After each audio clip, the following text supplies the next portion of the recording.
Here for a lifetime underneath the moonlight, 'cause I don't want us to go.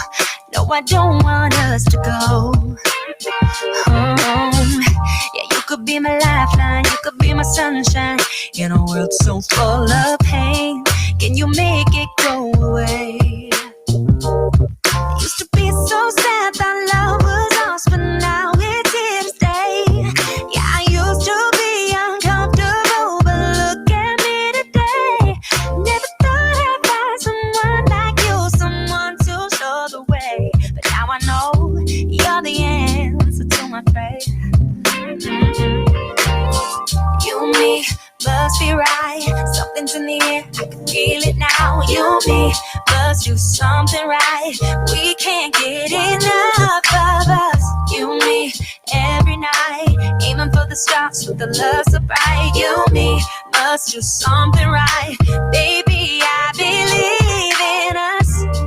I believe in you and me, you and me, you and me, you and me.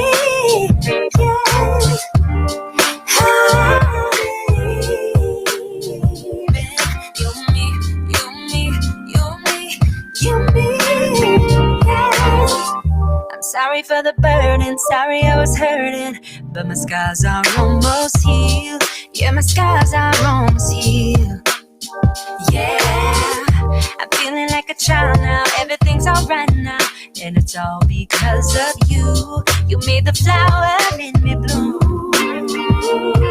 Used to be afraid of everything, but now there's no more fear. Yeah, I used to let nobody in and hide my face with tears. Always thought of you as someone who can love someone like me, but I was wrong, baby, now I believe. You and me must be right. Something's in the air, I can feel it now. You and me must do something right.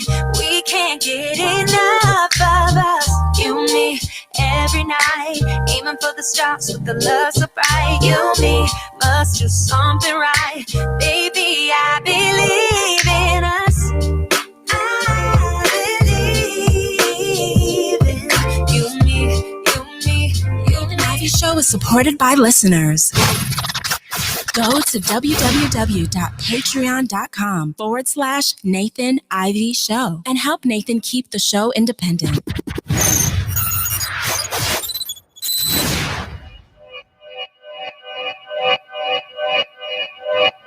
Yeah, talking to my mirror like I love you so much. Curving on my critics like I heard you, so what? You can't kill my confidence, I think I'm the man. Tally all the I ever gave on my head. Lately I've been living like I can't take a loss. They ain't wanna help me, that's what made me a boss. You can't kill my confidence, I think.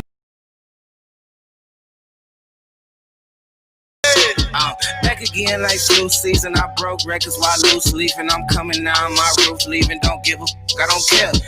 Did the for my lonesome. No wonder now I'm on one. No shortcuts on that long run. All I really want is my share. Get on my God, on my totem is nothing. In the discussion, for them feelings I throw on my pain on percussion. The disgusting. I hear them bragging about that they did, and it do not move me, not in the least. They ain't been dropping no seeds in the soil, but swear that you almost spotted the feast. I've been on go mode, showboat, rowboat, wave ride. Cool shorty, too naughty, pool party, wet for the face ride. Annie up, penny down, hand me down, thrift store, old drip. New money, too funny, old shorty talking about, oh. I'm on they now, can't get a pass now. I'm a cash cow, keeping it brash now. It's trash now, I'm a spaz out. I've been killing my lows and living on highs. You see in the skies the proof. You could just see in my eyes that there is no lies. I cannot disguise the truth. I've been ducked off, getting in my new merch, colored duck sauce on the new couch. All right, good morning, everybody. Let's get things started. I just got a message saying that the title of today's show was actually incorrect. It's from yesterday's show. So I need to take a quick minute to update that real quick so people understand what we're talking about this morning. That was a headline from yesterday. My apologies. I thought I had changed it. It's a little bit, yeah, I appreciate the love. You know what I'm saying? That's what we got to do. Make sure I'm not looking crazy out here. So just give me 1 second, family, and then we'll get into the heart of the show. I want to make sure I change that because people will be like, huh? What? What's he talking about? I don't want to talk about that this morning. I thought you talked about that yesterday. So I want to make sure that people understand what we are in fact talking about this morning. We get it correct. Give me 1 second here. I'll do it live. I don't mind doing it live. You know what I'm saying? It's the digital world that we live in. Good morning to you. Hold on. Let me just change this real quick, fam. Let me change this real quick, and then we'll get into the heart of the show. So coming up in about 30 minutes. Yeah. This definitely. My bad on that. Coming up in about at a post. Coming up at about or at 8 a.m. this morning. Coming up at 8 a.m. this morning.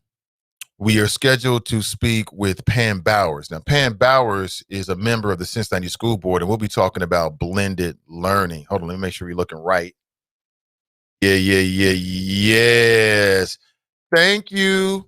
Appreciate it. We got it. We updated now on all channels.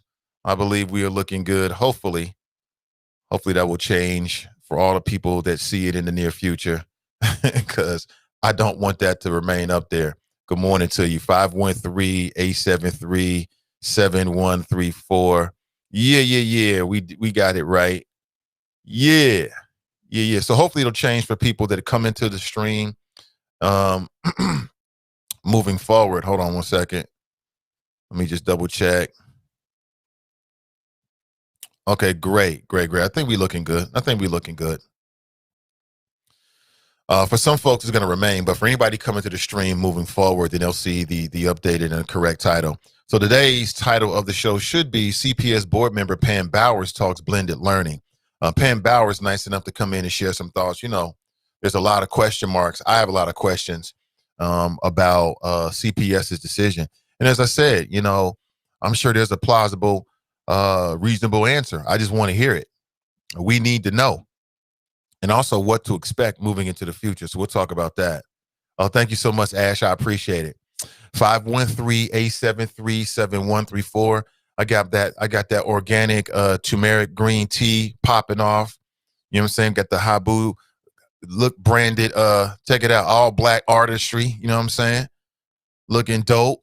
Yeah, with the matching t-shirt. You know what I'm saying? Looking all decked out in black artistry this morning.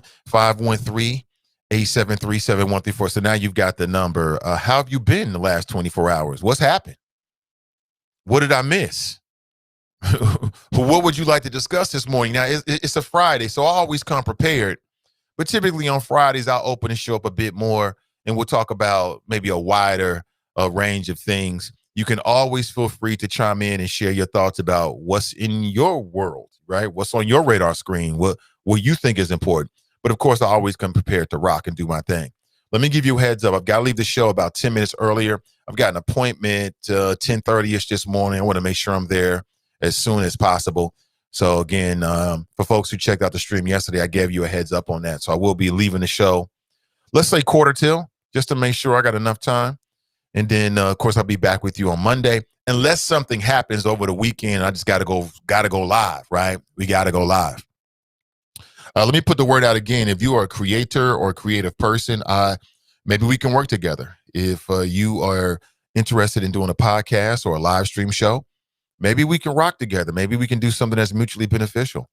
If you are no matter what your skills are, let's say you're crazy as a writer, you're super dope as a writer, I'd love to speak with you.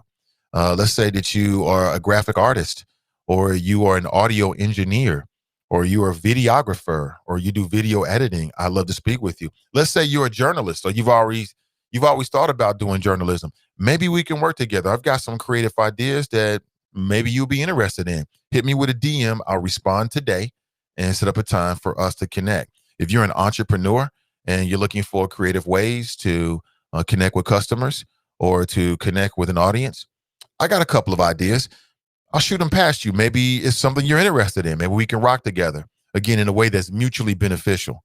But again, hit me with a DM, a direct message on Facebook, and I will respond today and set up a time that's convenient for you for us to connect. Good morning to you. Good morning. So if you missed it, I'll say it again. Pam Bowers is a black female Democrat, I believe, who is on the Cincinnati School Board. And she's going to come on at the top of the hour in about 20 minutes and talk about the decision to move to blended learning. What does that mean? And of course, I've got some questions that I want to put to her as well. So that's at 8 a.m. this morning. And as I said, I'm going to reach out to all the school board members. I've reached out to many of them to set up interviews and get a sense of what their thought process is, which I'm very, very, very, very, very, very, very, very interested in, as you know, if you've been listening to the show for any length of time. Yesterday, I thought we had a great, robust dialogue with a lot of very passionate opinions. And hopefully today will be no different. Hopefully today will be no different. Again, good morning to you. 513-873-7134. What are we now? Day 2? Day 3 now, because I guess Inauguration Day was the first official day of Joe Biden on the job. Let me go over to Twitter real quick and see if my buddy Ice Cube has been tweeting. Has he been tweeting about the black agenda? I don't know. Let's see, because he was all about the black agenda in terms of working with Trump. And I'm just curious to see. Nope, nothing about the black agenda. That's my Ice Cube check. Because I got so much smoke from people when I was giving a strong, intelligent opinion about Ice Cube that, you know me, that's the Virgo in me. I just can't let it go. I mean, I want to see what the brother's going to do. And as I told you before, right now, a lot of people are like going over with a fine-tooth comb Biden's agenda. He should do this. He should do that. And I'm more concerned about what we should do, quite honestly. And I'm talking about we, the people, right? The number one thing you can do is familiarize yourself with Joe Biden's black agenda. That's number one. So you should know what he promised so we can hold him accountable to what he promised. And I think I want to see it. Let's see. Yeah, I'm on. Let me see. Yeah, see nothing about a black agenda. So I don't know. We'll see if that pops back up on the radar screen. I'm sure it will. 513-873-7134. Let's get into it. Let me give you a heads up. Like next Wednesday, we are scheduled to speak with a member of the, I'm not sure if you are familiar with this group. I think you probably are, but anybody hip to the group Tony? Remember that group? Yeah, they was dope. Remember Raphael Sadiq, and then he went over to Lucy Pearl, and he teamed up with, was it Don Robinson, I think it is? And they did Lucy Pearl. They did like one album. They had a couple little bangers out there. Well, we're going to speak with one of the long lost and forgotten and abused band members on Wednesday and talk about the real story of Tony. If you ain't hip to this story, get ready, family. It's going to blow your mind. That's going to be on Wednesday of next week. And I've got some more interviews set up as well. As I told you, I want to move this show. We still going to talk about politics. We can't get away from it. We'll be talking about the politics of the local school board later. We can't get away from that, but my interests are varied. I'm interested in, I think we are interested in multiple things, and I want to speak to a lot of different things. Okay. So get ready for that. It should be interesting. Anybody hip to that group? Man, listen, do you know the real story? The backstory on that? Oh my gosh, get ready for it. Get ready for it. It is wild. Couldn't believe it. I'm like, what? What? Really? If you ain't hip to that story, make sure you check out the show on Wednesday. Make sure you check it out. But again, enough about me. I've set the table. You know what's going on today. I want to know about you. What's going on in your world? What is on your mind? What's important to you? I'd like to know. Now, on Fridays, depending on what we're talking about, sometimes I do a little bit of a weekend review. I got some things that happened this week that may or may not be on your radar screen that, of course, we'll get to. These things may or may not be on your radar screen, and we'll get to them. You may find them interesting, or you may not. You might be like, Nate, I don't want to talk about this bug. That could happen. That could happen. I don't know. We'll find out together. Again, I'm going to throw the number out one more time before we get started. 513-873-7134. Matter of fact, I'm going to do a little bit better. I'm going to throw it up on the screen. There we go. If you haven't already done so, please like and share today's show. Just take a second and like and share today's show. When Pam comes on, she won't be on Zoom. She's going to be on a phone call. She's going to give us a call this morning. All right. She's going to give us a call at about 8 a.m. this morning. So, again, looking forward to it. Should be interesting. Should be interesting. Oh, man. You know, I was doing Ask Ashley show yesterday, and I didn't really realize it until I was pulling some images for her show. But check out Michelle Obama. Damn. She looked stunning at the inauguration, didn't she? Damn. Sis was looking stunning. I know Barack was like, whoa, I'm walking in here with Black Wonder Woman. Did y'all see that? You talk about Black excellence. Damn. When Barack Michelle walked into the inauguration, I'm like, damn, can we get them back, please? Just one more time? Just because of, you know me, I was a Michelle Obama fan. Just because of Michelle. Can we get Michelle back? Damn. I don't know who she was wearing, you know, in terms of the designer, but damn, it hooked her up. I hope we see more of the Obamas and more of Michelle during the the Biden administration. I hope so. Kamala looked good too now. Kamala, they both were straight out of a comic book, straight from Wakanda. I know Wakanda's not real, but if it was real, this is how the women in Wakanda dress all the time. They dress like that. Damn. Something tells me that if Michelle pulls her bottom lip down, she's going to have that little Wakanda tattoo right there. Something tells me that. Got a good feeling on that. I'm going to go with that. 513-873-7134. Speaking of go, let me go to the chop shop this morning and say what's up to the people that hold me down, starting with Miss D. Miss D writes greetings. Greetings to you, Miss D. Happy Friday. Ashley writes, good morning, Nathan and the Choppers. Happy Friday. Today is baby Chopper's third birthday. What? Oh, we got to stop everything, man. Third birthday? Wow. Happy birthday, baby Chopper.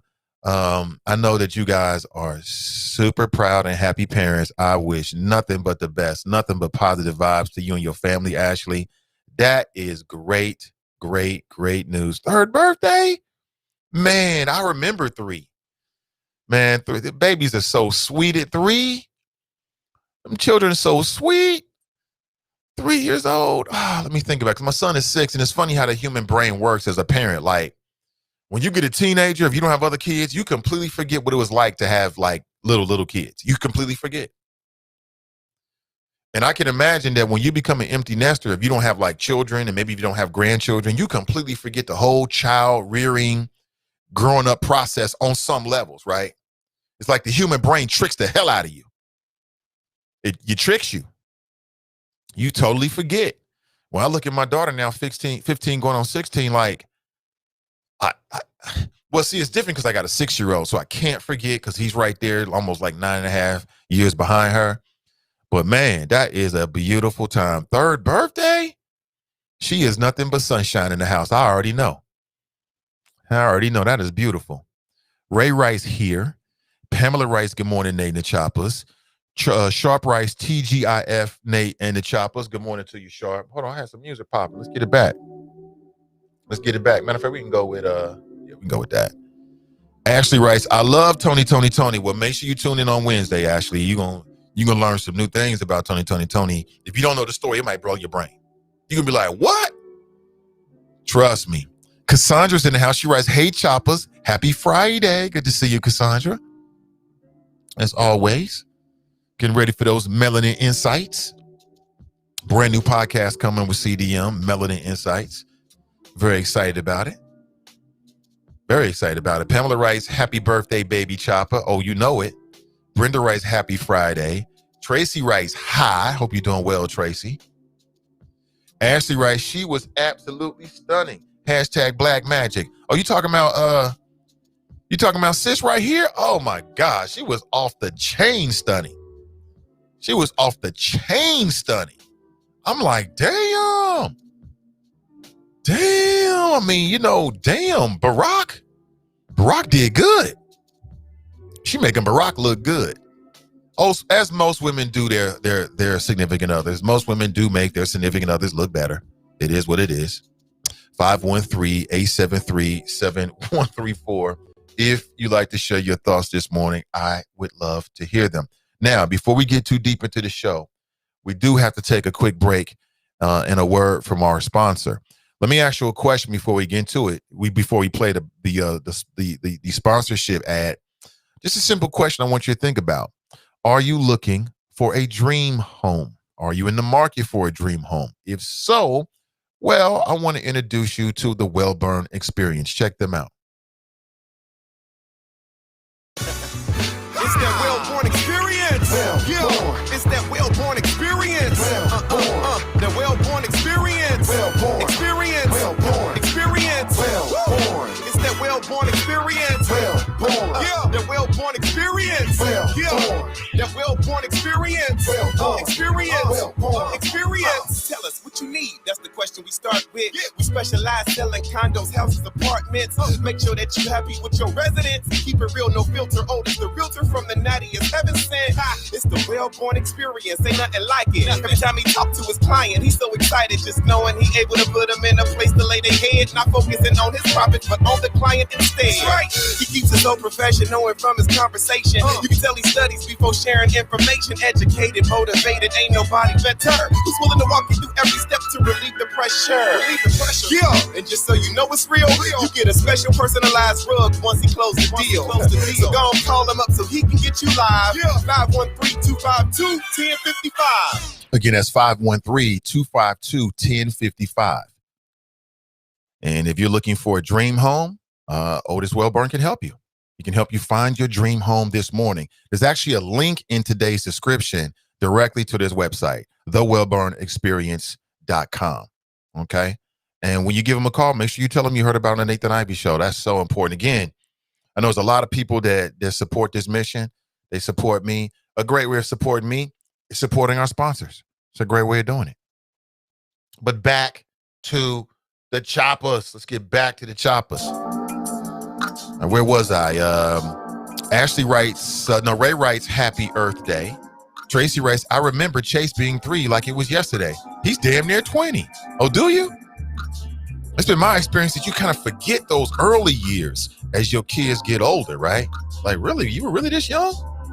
But 3 is a beautiful age. The kids are so sweet. They listen to everything damn near everything you tell them. They're still afraid of you.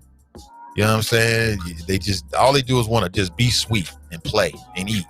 That's it. That's it. They do make the cutest faces in the world. And they make the cutest sounds in the world. It's just a beautiful time. Brandy is on Facebook. She writes, good morning. Good morning to you, Brandy. Danita is on Facebook. She writes, a happy, fantastic Friday, everyone. Same to you. Thank you. Ballhead is on Facebook. He writes, good morning. Happy Friday. Good morning to you. Ask Ashley's in the house. Appreciate that, Ashley. She writes, good morning, Nathan. Listen, if you're not hip to Midday Juice, you're missing out. It's a lot of fun. It's a lot of fun. I mean, you working. Carve out a little time on a Tuesday and a Thursday at 1 p.m. to check out Midday Juice. It's a lot of fun. She got that juice. We love the juice and the drama. You know, we love, people say they don't like it, but we love that juice, that drama, as long as it's not where? In your family, in your business. Boom, you can enjoy the juice at a safe distance. There it is. Sweet babies at 3 years old. Danita writes, the internet is saying that she dropped the mic with that look. Oh yeah, she killed it with that one. She absolutely killed it. I'll show it again. She killed it. And, you know, look at, like, come on. And that's not even the most flattering image. There's more pictures of her where she just looking super fly. I mean, super dope. I'm like, what? Damn. Let me see if I can find another picture. Okay, do that too. Oh, here's another picture right here. It is. Look at that. If they ain't straight from Wakanda, I don't know what the fuck that is. That is Wakanda all day. Where'd she get that belt at? It's all matching up. I mean, really, she way overshadowing Barack. Way overshadowing. As most women do. But damn. You know what happened that night. I ain't gotta say it. You ain't gotta say it. He said, no. I'll take it off. I got you. You already know. Damn. Somewhere the Joker is right. Somewhere the Joker is like, how'd she get into my closet? Again, Wakanda is not a real place, but if it is, that's how they dress in Wakanda all the time, just walking around, just fly, just because it's Wakanda. You know what I'm saying? I just got a feeling. It's got a feeling. Kara Mitchell writes, yes, the lady was fire. She was super fire. Sean writes, good morning, Nate and the Mighty Choppers. Good morning to you, Sean. Good morning to you. Brian writes, with a mask on, right? With the mask on. Brandon writes, Michelle was out there, fire.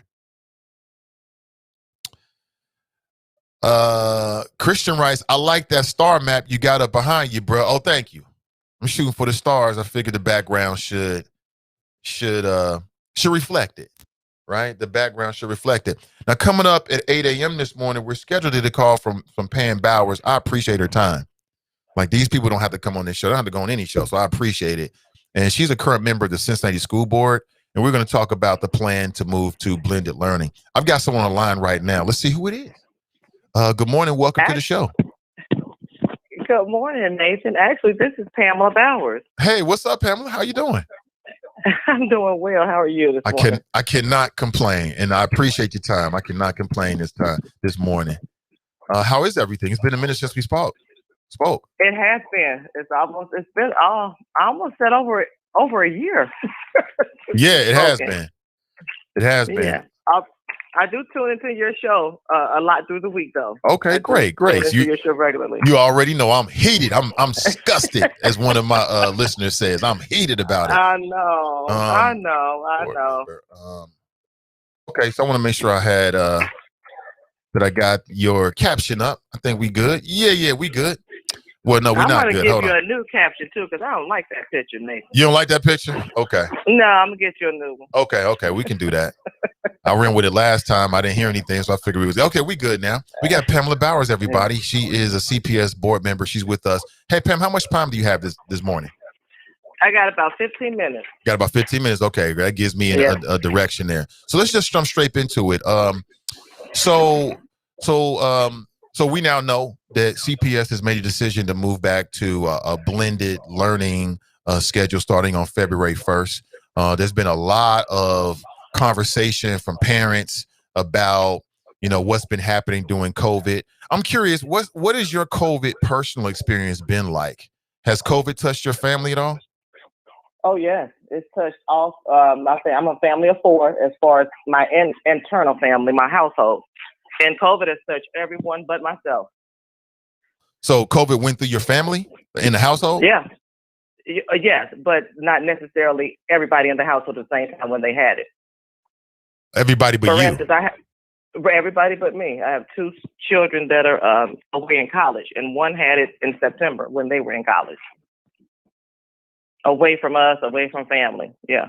It just burns me up, man, because, it's so real. And you got people out there that run the gamut in terms of the way they deal with it. Some people take it seriously. Some people out here like, I don't have to wear a mask and it's some kind of hoax.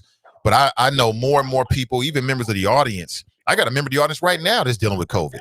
So it is super, super real. So has it impacted, like, what you do away from work? Like, have you been like restricting, your travel and things like that? Yeah. That this has happened even within my work. Our precautions at work are pretty stringent. Expectations there for clients, because I work in mental health. So I've been back at work since June myself. Clients have been coming in. There's some who prefer to do telehealth. So, but I believe our agency has had strong precautions and they've been working. And then as time has progressed, more clients have felt more comfortable coming in. But yeah, no travel. So let's just get straight to it. So, because that's been my experience as well, really restricting what I do because I don't want to catch COVID. And I'm a cardiac patient. I had a cardiac arrest about a year ago. Matter of fact, it was a year ago next month. So I really got to restrict it so I don't catch it. Who knows what the ramifications could be. Absolutely. And we still don't know. Right. Absolutely. And we still don't know. Right. There's a lot of question marks about COVID out there. So let's just jump straight into it. There was an article that was released a couple of days ago. So it reads, CPS School Board will not reconsider February 1st starting date for blended learning. I know that Mike Morosky, who was on the show a couple of days ago, he offered up a motion to potentially have CPS move to blending starting on March 1st. And he was the only board member that voted for that. And you voted against it. I'd like to know why. What's your thought process? Well, as before, let's go all the way back to November when we actually closed from this. We returned to distance learning. Okay. If you recall, we went to blended learning in October. I want to say the week of October 12th, and then we actually went back to distance learning just because of more teachers being out. It wasn't because of the transmission of COVID. And so the plan when we met in December, if you recall, was to have a discussion as a board work group about trying to rectify and decrease barriers and increase abilities to come back in February. And so during that board work group, we had discussed and we had actually agreed to come back February 1st, even with some reservations. So that was agreed upon. We feel like the schools are safe. We feel like we have the collaboration, and that because that has not been the reason why we didn't stay in blended learning. With the impact and feedback from our health partners, the collaboration, the safety protocol, and I told you, like within my job, the safety protocols have been great. We feel like we can keep the teachers, staff, and students safe. So I'm feeling February 1st, it's fine. We're doing the phase out. If you recall, that has been promoted, the phase out of pre-K through third grade for 2 weeks. 2 weeks later, the next procession of a group of students, which is 4 through 6 and 9 through 12. And then by March 1st, we will have the 7th and 8th. So everybody would be in blended by March 1st, those who choose to return to that option of learning. Well, you brought up last year. So I know that one thing happened last year. I think it was the December 12th meeting, and the superintendent and I believe the school board signed on to it. They set up a list of criteria. And one of the criteria was the cases per 100,000. And the number the number you were looking at back then that you said would be, and by you, I mean the general you in terms of CPS school board, along with the superintendent, was that number of 40, like 40 cases per 100,000. That was going to be a big factor in determining moving back to blended learning. Well, if you fast forward to where we are now, as from what I've read, maybe you got some other information from what I've read, is that we're at the number is 53. So we haven't hit that 48. criteria number in terms of what was initially put out to the parents in terms of how you were going to make a decision to move back to blended learning, which is a concern. Well, and if you can recall, and that's correct, Nathan, that number 40 was on, and just to be clear, it's 48 now, based on the governor's report yesterday. But nevertheless, that number 40 was what we could do with teachers, the 40 per 100,000. It had to do with teachers being in that 14-day quarantine. And if you go back, you can hear our safety person explain that part. So making sure we had context to that number. The 40 per 100,000 was the way that we can function in the school with the teachers being out 14-day quarantine. Now that the governor has moved that quarantine to 7 days, and we have an increased number of more staff to fill those positions, we think we'll be fine. That's where that number 40 came from. It was contingent upon the number of staff being at that 14-day quarantine. Okay, so we can go back and listen to that entirely. Yeah, you're saying the governor has changed the requirements. Yeah, he's changed the quarantine requirement to 7 days. You go back and get that information also. Okay. So, again, I'm still concerned as a parent as to what's the difference. Why not wait until March 1st? And I know there's a lot of teachers who are concerned as well because they're not going to be able to get fully vaccinated by February 1st. And I do understand. We heard all of that. And there was actually no guarantee that everybody would be vaccinated by March 1st. Because as a person whomself working in health field, my first vaccination was a few weeks ago, right? And so I have the Moderna vaccine, so that's a 28-day turnaround. So that March 1st was not a magic number either, and our contingency and return back to school was decided based on some things we needed to put into place to help not have the same reason to go back to distance learning. The governor's option came up after that. We had planned to come back in February anyway. that was kind of re-looking and seeing what those things were. We can do those barriers, hearing from our actual health people, health experts. The governor came at like in the midst of all of that. So we are, and so just we heard everybody at the board meeting. We've seen a million emails. I would say a million emails, not really a million, but a lot of emails of people who have concerns, and we do understand those concerns. And so we are actually working, talking to the governor. The superintendent has actually talked to the governor, who's committed to distribute the vaccines to all staff who want them. All right, and then as quickly as possible, with the idea of possibly accelerating it. So, and we don't know if that's even possible, but that's been the conversation with our superintendent and Governor DeWine's office. So they are aware that we are prepared to roll out this, even having our sites be available for staff to come and get vaccinated. So we are prepared to if there is a possibility of acceleration. You're prepared to do what if there's a possibility of acceleration? To assist our staff with getting vaccinated, if it's an accelerated rollout of the vaccination, is what I'm saying. Okay. I'm still trying to. In collaboration with the health department. Okay, I'm trying to understand this. So going back to last year, school board superintendent said we got a list of criteria that it also included, where we are in terms of Hamilton County, in terms of the color coding. You're saying that was changed on some level. At this point, Hamilton County is in the purple. So we got the highest infection rates that we've ever had, during COVID. It takes anywhere between 2 weeks to 4 weeks for the vaccine to be fully implemented to the staff, because it's two injections, correct? It's not just one. Okay. Well, with the Moderna, it's a 28-day from first shot to next. So that's like 4 weeks. Right. Okay. So 4 weeks. And we also know there's a lot of question marks about the vaccine. So you can get vaccinated, which means that you might not get sick, but it means you can still transfer the disease to somebody else. There's still question marks about it. And so, so what were the options with CPS? Did CPS have the option to begin on March 1st or later? You mean regarding the governor's letter or regarding the board's conversation? And that's two different things. Regarding the board's decision to return back into blended learning.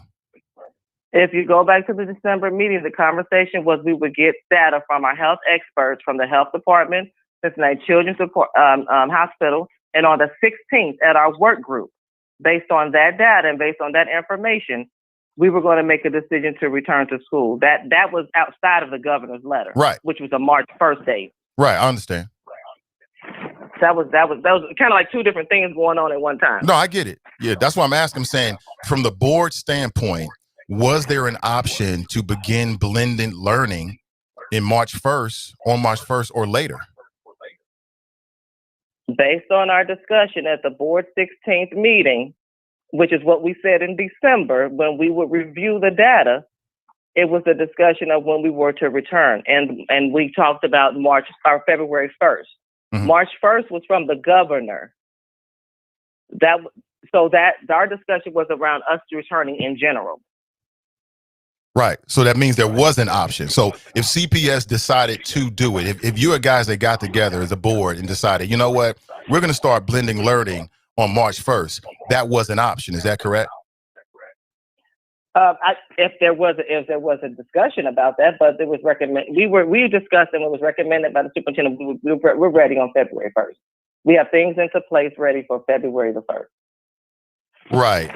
Again, I hear you saying that, Pam, but I mean, I know that Julie Sellers with the Teachers Federation is concerned about it. I know there's a lot of teachers concerned about it. As a parent, I'm concerned because on February 1st, the teachers themselves will not be vaccinated.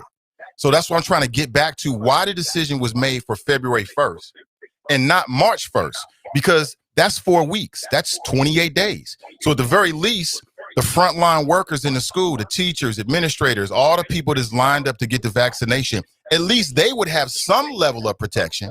So I'm trying to nail down as to why the decision is so hard on February 1st and not March 1st, and there's an option. Well, and go back to we feel like we're ready to go, Nathan. And the reality is that not everybody's going to be vaccinated on March 1st, right? That's a reality, and we know everybody's not going to be vaccinated on February 1st. I mean, so the idea that February is this magic number, then automatically everybody's going to go into this pod, because those who want to be vaccinated, let's keep that in mind. And we feel like we are ready we can keep our staff safe. This is my thing, Nathan. When I am in the community and I observe our students in our city of Cincinnati who are attending schools, this is our population of students attending schools. They've been attending schools since the beginning. Catholic inner city system schools, some charter schools. These are students that are within our communities in Cincinnati Public. They've been attending school.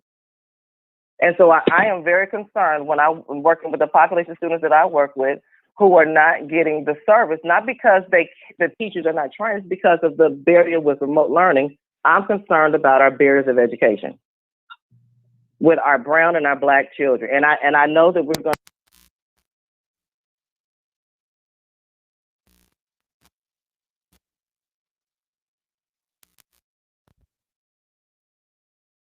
Hey, Pam, you still there? Special needs students. So you say you go back to, you feel like the schools are safe. Okay, I hear that. I hear that. I want to share that. We're prepared. I hear that. I want to share that as a parent because I'm on both sides of it. I got a child at Walnut Hills who's in the 10th grade, and I got a child that's in kindergarten. So I'm on both sides of the spectrum here. And as a parent, what I'm trying to still get from you is, for me, in terms of being safe, it makes more sense logically to start on March 1st, because at least you'll have 4 full weeks of teachers getting vaccinated. Yeah, Pam, it won't be 100%. We got that, but it'll be more of a percentage, a greater percentage on March 1st than there will be on February 1st. So I'm trying to nail down why. What if we can be safer on March 1st than February 1st, why are we starting on February 1st? I don't understand that. I need help on that. I hear you. I understand what you're saying. And that's what parents have options. They have an option. They could decide to come back, or they could decide to sign up for virtual if they don't feel safe. Yeah. And those are options. Yeah, I know. Yeah, but that's not it's not the ideal option. I hear what you're saying. It's not ideal because, and we need to put it out there, it's not ideal because not everyone's going to have access to their home teacher. You know, they got to go to virtual academy, which is outside of their school. So that means that the only way I can get access to my teacher for my child is to brave COVID. And if we're going to brave COVID, which, okay, we got to do it, why not put another 4 weeks on it so we can get more of those people on the front line to get vaccinated, right? And then it'll be safer. And I'm just saying, what's the barrier between February 1st and March 1st? Like Mike Morosky put he proposed this motion. You voted against it. Why? Because I just explained to you what my stance was. I think we're ready. Why do you think we're ready and teachers haven't been vaccinated? Well, the difference between November and now, Nathan, is that teachers weren't vaccinated then. It was because the schools were being closed because of teachers not being able to come in for attendance. Teachers weren't vaccinated in October. And we returned to blended learning then. The only difference between October and November is that we were not prepared to staff the school for the students to be there because teachers were out. And I think that we have went above and beyond being able to meet that criteria. Schools have always been safe. We're able to meet the needs of our staffing for the classrooms. And that keeps going back to, I think that we're ready. Okay. And why do you think we're ready? That's where I am. So why do you think that we're ready, Pam? So what's changed to make you believe that, to make you feel that we're ready between the last time that we were in the hybrid situation till today? And 2 things have changed. One is the infection rate is higher in Hamilton County now, way higher than it was back then. And teachers and frontline workers still haven't become vaccinated. So why do you feel like we're ready? What's been put in place? I just said we have additional staffing backup, which you already reiterated. The guidelines have lowered for quarantine for teachers, which is another reason why we closed and went back to distance learning. And then the potential rollout for the rollout of the vaccine, which that timeline, I just said the superintendent's been working with DeWine with possible trying to accelerate that. So we have some things in place, but we also have conquered some things. And I'm saying that, and I've said it 3 times. That's why I think we're ready, because we've embraced that barrier that prevented us from staying blended in October. So we go back in March. Well, really, we start back in February 1st. By March 1st, everybody, including Walnut Hills, will be back. Is there any scenario in which CPS will make the decision to return back to virtual? Or is it like, hey, we're here, and no matter what happens, this is where we're going to stay. We're going to stay with a blended, if not 5-day-a-week learning option. The 5-day-a-week is a little bit advanced, so I'm not going to speak on that right now because that's a little bit much.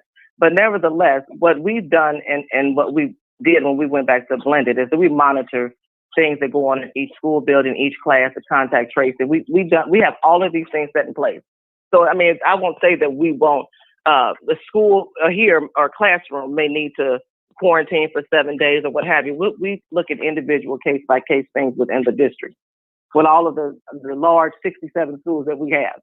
So I would never say that we won't close down a school or here and there. We did that in October where we monitored what was going on in each building, as most school districts do. As you heard recently, Milford Schools is open, but they high school had to close because of quarantine numbers and for 14 days or what have you. So, I mean, we look at that, and we did that during October opening. So that will always be ongoing. It'll always be ongoing. Yeah. From a parent standpoint, I want my child to be in class. Especially my son, I want to be in class because I feel like that's the best way for him to learn. But I don't. Yeah. But I've heard, and tell me if you believe this, I've heard people say, well, it's safe. The safest place for the kids to be is in school. That's what the data suggests. Do you believe that? I believe that our schools are safe. I believe that the protocols we have in place for Cincinnati Public are the best. And yes, I believe that we can keep our kids safe. Yeah, I believe it's safer for the kids to stay home because they're not interacting with the public, right? Just like. And that's an option. Yeah, it's an unfair option. Yeah, I mean, you do have that option, but it's an unfair option. An option. Do you think that option is fair? I think right now that's the options that we have for our students and our families in the district. Yeah, but Pam, I ask you, do you think the option is fair? I think that it's the option that we have right now, that what we can do. I guess now, if you remember when we were having a meeting, were you in the meeting on Wednesday? Not the board live. Meeting on Wednesday? Not live, no. Okay. Well, there was and we know. Now let's keep in mind that there were some things that happened in March where we were not ready, Nathan, for that shutdown. And then over the summer, we learned some things. And of course, when things happen, crisis happen, we learn from them, hopefully. And so we were able to improve on some things for our students and families because of lack of remote abilities in March when we actually closed down, partnered with some people. As we're learning through COVID, there are a lot of things that we can improve on. And one of them is distance learning for families. So when you ask me, is it fair? I think that we still have some ways to go to make things fair, right? But it's unfortunately at this time, that's the option that we have. So we do have some work to do as far as improving options for our parents. Right, because it's not fair. It's not. I got to brave COVID for my kid to get to stay with his homeschool.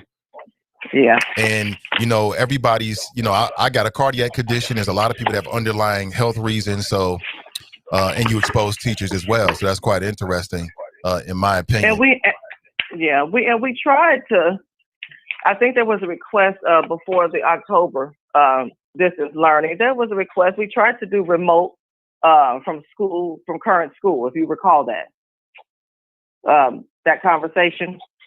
We were trying to do remote current so students can stay with their teachers in a remote fashion while people were going back blended. Do you recall that? I remember the conversation, but I don't think it was ever put in place. Right. And the reason why is because there are so many constraints on the technology for each school to be pulling on a system like that at the same time when we're doing blended. So that's why we're not available to do that. we thought about that. We tried to work that out building by building, but it's just not feasible to do that for us. So that's the work I'm talking about we have to do moving forward to be able to have that option in case we continue in something like this, and that option should still be available for parents. So when I say that we're learning from different things, that's some of the things that we're learning and we're trying to put into place. No, I get it, and I appreciate you coming on and taking these questions, because I know this is a real, it's a hard thing for everybody. Parents are gonna have to do what they got to do, but I also think that there's a role for the public to have input.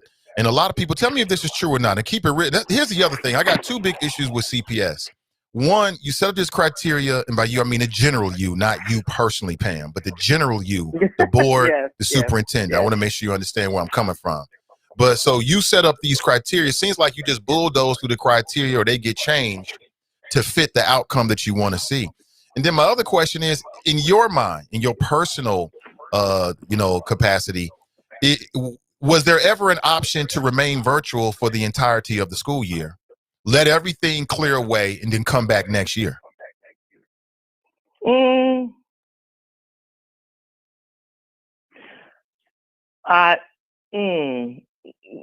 was always the goal of returning kids to the classroom. That was the goal from the beginning.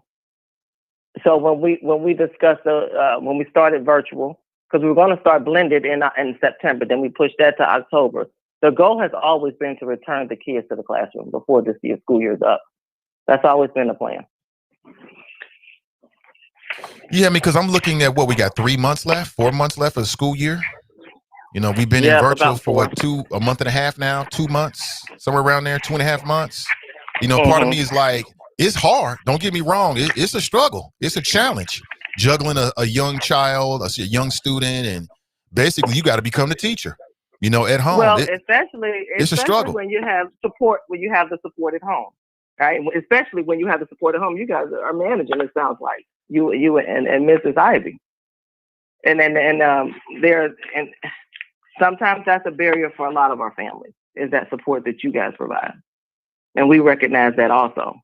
Oh, for sure. But when you balance in public health, public health is more important, right? Public health is important. Social emotional wellness is important. Academia is important. Yes. Priority, yes, to health. And that's why I keep saying it. We can keep our kids safe. That is the priority. People are saying in the audience. Sorry, go ahead, Pam. I want to also invite your listeners to, I'm a member of the Health and Safety Committee. Monday is our first meeting of the year. We will have our medical experts there to talk in detail. I encourage your listeners to listen in or comment in, or even ask to have comments during that meeting to participate and engage. It's at 4:00 on Monday. And you can go to cps-k12.org to get that information for the Health and Safety Committee meeting. So I want to make sure I understand it. So Mike Morosky puts this motion forward saying that he wants CPS to start blended learning on March 1st. There was no barrier for your decision other than you just feel, based upon things that you've seen and been put in place, to start March 1st. That was an option. I want to make sure we're clear on that. I voted for us to start February 1st. You said March 1st. February 1st. We are ready. It was decided on the 16th. Mr. Morowski was present on the 16th also. It was decided on the 16th that we would begin February 1st. We are ready to go into the schools. We're ready for students to come back. We are able to keep them safe. I voted for February the 1st. So some people are saying that the governor is forcing CPS to go back to get access to vaccines. Was that a factor at all? Is that true? No, and I think before in our conversation, you and I talked a little bit ago, was that based on December, before the governor was anything with the governor, we had decided on the 16th of January to discuss returning to school based on information from our health experts and our partners, the Cincinnati Health Department and the Health Department. The Cincinnati Children's Hospital and the Health Department. Based on that conversation on January 16th, that's what we decided. The governor came after our decision to do that and get that information, right? So that's two different things, and I keep reiterating that, even though it kind of aligns, which is great. Thank you, Governor. Right? It aligns with what we were planning on talking about on the 16th in January anyway. Yeah, I want to clear that up because people are in the chat room saying that people have been saying like, oh, they have to do this. The governor's forcing them to do this. And No. And I've been trying to tell people that's not what the case is. It was a decision made by the board members. And that's why I wanted to ask the board members as to how you arrived at your decision. Right. Yeah, that's how we arrived based on the data from the health department and the health experts from Cincinnati Children's Hospital. That's what we came up with ours. That governor's letter and inquiry and suggestive, that's better for us. That worked for us. But it was not as a result of our decision. So the fact that we're purple now, whatever purple means, because, they come up with these color-coded systems as if it's supposed to be some kind of warning and a guide. But for you, in terms of a school board member, the fact that we're purple in Hamilton County had no factor in your decision. Our schools are safe, Nathan. We are ready to receive our children. We're ready to keep our staff and our students and teachers safe. Well, Pam, listen, the only reason why I keep bringing it up is because people keep saying and we making our decisions are made on data. And it seems to me like you, and I mean you personally, and the general you are sort of cherry picking the data to fit the decision and the conclusion that you want. So I'm just like, why do we have a color-coded system that includes purple if it's not going to inform the decisions that the board members make? So I'm like, do I even need to pay attention to that? I hear you. And that's been a conversation with a lot of parents and a lot of people in the community. Again, I just keep reiterating. At this particular moment, we feel like we can keep our kids safe. I do understand that we are in as of January 1, and through so many members, a 2-week turnaround for the data, right? So when we say we're currently in purple, we won't know that until 2 weeks later if we're really in purple. That was purple from the data from 2 weeks prior to when the governor presented that. Right, which means we're still in purple till the new data comes out, right? Right, for the 2 weeks, right. And as I noticed, like the information and all the numbers and things are looking better. We are at 48 per 100,000 as of yesterday. I'm feeling very confident that we are still working with the governor to see about accelerating possibly first doses of COVID. So I'm feeling positive about this. I feel good about the decision. I'm feeling positive that we're ready to receive our children and ready for our teachers to come back in the building and help trying to ravish some of this academic loss that our children have received, Nathan. Right. I wish I had that same confidence. I don't. I know. We had the same thing that happened last year. I thought it was a bad idea to leave virtual. The CPS decided to leave virtual to go to hybrid. And what happened? You had to go right back to virtual again. And now the color-coded system is higher than it's ever been before. Right. I don't see the teachers haven't been vaccinated. I don't see where you get this confidence from. And again, I don't have any insight as to how the governor is making their decisions. That could be politically motivated. I haven't looked at the science behind it, but in terms of the infection rate in Hamilton County, it's at an all-time high, and teachers and staff haven't been vaccinated. To me, what's bigger data than that? I can't understand how anything could outweigh that, but it sounds like you do. And I still don't fully understand it. I know you said it several times. It don't compute to me, Pam. I got to be honest with you. It's not logically, it's not locking in step to me. It seems like, I'll be honest with you, it sounds like you're cherry picking to arrive at a conclusion that you want, which is kids got to go back to school. And again, I mean, you're on the board, not me. So you were elected to do that. So that's your prerogative. But I got to be real with you. It ain't making sense to me. I'm still searching for how this all makes sense. And I still don't understand. To me, I don't understand why you don't start on March 1st. Of all the plans, that seems much safer to me. Now, that makes sense. Okay, you give it another month. People get vaccinated. You get 28 days to make sure it builds up in the body. Then we return on March 1st. Now, that makes more sense. February 1st, with everything going on, pre-vaccination, I don't get it. I don't get that.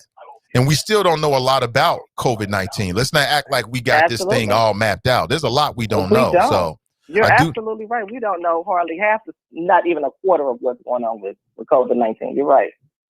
So why are we playing with this? All right, my time thank you, Pam. Up, Nate. I appreciate you. Over, but hey, tune in on Monday, though, and please have your listeners post any of their questions on 4 o'clock Health and Safety Committee with our health experts.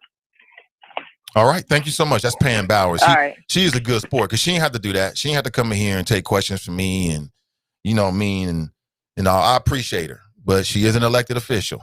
You know what I'm saying? So that comes with the job, but I appreciate her 100%. I don't have no personal grievances with anybody. My issue is the general health of our community. It's not about my household. You know, if we got to sacrifice for the general good, then we're going to sacrifice for the general good. It's about the community. But what did you think there? I want to clear some things up because I know a lot of people have been like, oh, they had to do this. I told you. No, they did not. I kept telling you that. Oh, they had to do this to be enforced. You heard from the school board member. She like, we made this decision way before that. And there is a big leap in logic that I'm still searching for understanding. I reached out to Carolyn Jones. She's going to meet with us next week. We'll talk with Carolyn Jones. She's the school board president. I'm going to reach out to every last one of them and ask them very similar questions. Give me your thought process. Why can't we do this? So all those people out there like, Nate, we got to do this. No options. You heard it for yourself. There are options. I do this, man. I know what I'm talking about at all times. Trust me on that. So there were options. They can start on March 1st. They're making a decision to start on February 1st. It's not about the governor. She just told you. She just told you, and I take her for her word. I take her for her word. It's not fair. Like I told you. She didn't say it, but essentially she said it. It's not fair what they're saying. It's not fair to go to a hybrid system where if you want to remain in your home school, you can't do that. It's not fair. So let me handle this. I know what I'm doing. Trust me, I know what I'm talking about. And I'm glad she came on to clear that up. To clear it up. So all them folks like, oh, they had to do it. No, they did not have to do it. No, they didn't. They chose to start on February 1st. And again, I stand by what I said until I get some evidence. I'm movable, though. Don't get me, I'm not like stuck in a rock or something where I can't be moved. If it makes sense, it makes sense. If we get some data or we get information that changes my opinion, it changed my opinion. But I didn't hear anything from Pam that would change my opinion whatsoever. She said that essentially that's what she believes. Because the governor changed the calculations. That's what politicians do. They change the calculations to fit the conclusion that they want. It's like, oh, it's inconvenient to go by 40. Because that's what they said. I mean, I can show it to you right here. This is what was presented back on December, I think, 12th of 2020. This was a part of CPS's or the superintendent's presentation. This was the timeline they gave up. See this, that 40 number, that refers to the infections per 100,000. That was the data. That was the benchmark that they gave last year. All of a sudden, it's changed to 48. And oh, by the way, right now, that still doesn't hit the level of infections that we are right now because we at 50. So I get it. I mean, all I'm saying is the public, parents deserve to know what to expect because we want continuity in terms of information. Stop telling us it was about the data and you change it. You keep erasing the line and then redrawing the line. There is no good. I heard nothing from Pam. And again, I got nothing but respect for Pam because she didn't have to come on. I respect that sister 100%. You know what I'm saying? There's a lot of these weak ass elected officials that I could name their name that won't come on the show. They don't come on this show and answer questions. So I give her nothing but props to Pam Bowers. I appreciate her 100%. And she kept it real. That's her opinion. Now, clearly, there were some questions that she didn't want to answer. That was clear. It is what it is. You can make from that and draw from that whatever you want to. I think it was pretty clear. Tell me why you started on February 1st and not March 1st. Tell me that you really believe that a month won't make a difference. A month makes a big difference when you're talking about people getting vaccinated. What's the use of getting a vaccine if you're going to be exposed to COVID before the vaccine takes? What's the point? And then, family, human beings, the arrogance of human beings when it comes to Mother Nature. It's the arrogance of human beings. We think we got everything figured out. We got it all figured out. We know how to deal with COVID. Man, The people on the front line on an international level are telling us that there's mutations. We already know that. Every single week, it seems like they're learning something new about it. I'm talking about the smart people on an international level that's got all the latest data, the all scientific instruments. They on the front line of it. They don't even know. So how are these people in Hamilton County going to have it all figured out? They need to stop. It's the arrogance of human beings to think that we can control Mother Nature. We got it all figured out. We're going to put some scrubbers on the ventilator, on the HVAC system, and everybody's gonna mask it. We got it all figured out until you don't. Sounds like a sci-fi movie where humans F up the globe. Oh, we thought we had it figured out. You don't have it figured out. I asked Pam herself. So you know, her family's been touched by COVID. I asked her that for a reason. You know what I'm saying? I mean, I asked her, like, so you restricting your movement? She restricted her movements. But it's okay to have our kids go back into public. I feel the same way I did prior to it. In fact, I feel a little bit worse. What's up, Willie? Thank you for the comment. Quite honestly, because what I didn't get was, and then maybe I'll go back and listen to it. I'll go back and listen to it because she said something over and over again. It just didn't seem like it was hitting all the bases for me. You know what I'm saying? I mean, why February 1st and not March 1st? You heard it for herself. The governor had nothing to do with it. That's what she said. Now, we might talk to another school board member. They might say the governor had everything to do with it, but the timeline may not link up. So there it is. I mean, what'd you think about Pam? Again, I got nothing but props and respect for Pam to come on the show because it's some weak-ass mofos, grown-ass men afraid to call into a show and answer some questions. It's the weakest thing ever. I got no respect for her whatsoever. So I got nothing but props and respect for her for that. She ain't had to come on here. So I respect that. But at the same time, I'm going to keep it rizzle with you. You know, the questions are going to be the questions no matter what. You know, it's not going to change my opinion, but I respect her giving us that access. Because, like, she's a very busy woman. And ultimately, the voters chose her to make that decision. Not me. Not you. They chose her. She's on the school board. She makes that decision. It is what it is at the end of the day. I respect that. But we, the public, have a right to hear from our elected officials individually. Okay, don't hide behind the board. Individually to get a sense of where you're coming from. And I think that's a very fair question. Why are you starting on February 1st and not March 1st? And teachers won't even be vaccinated. See, we've been focusing on parents and students. We ain't focused enough on these fine, good men and women that's in the school. All them parents out there like, oh, I gotta work. You ain't even thinking about these teachers. You don't care, do you? You don't care. What about these fine men and women? And again, I used to work with CPS. I tell all the time it was a very good time in my life. I thoroughly enjoyed youth development. Thoroughly. I mean, all them babies. Oh my God. Woo, just met some amazing people, man. I'm not sure how they are now as they grow older. I mean, just amazing young folks. Just amazing parents and amazing staff at CPS. Like I told you, I was in the teacher's lounge. You know what that's like? That's the inner sanctum right there, where you hear all of it. I work hand in hand with the principal of that school every single day.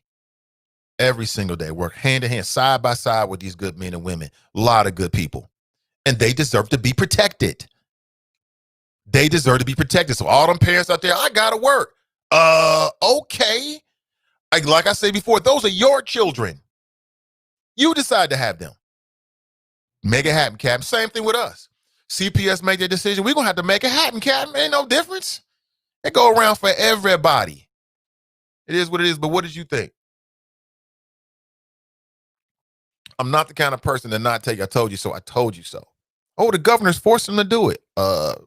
Didn't force Pam's hand.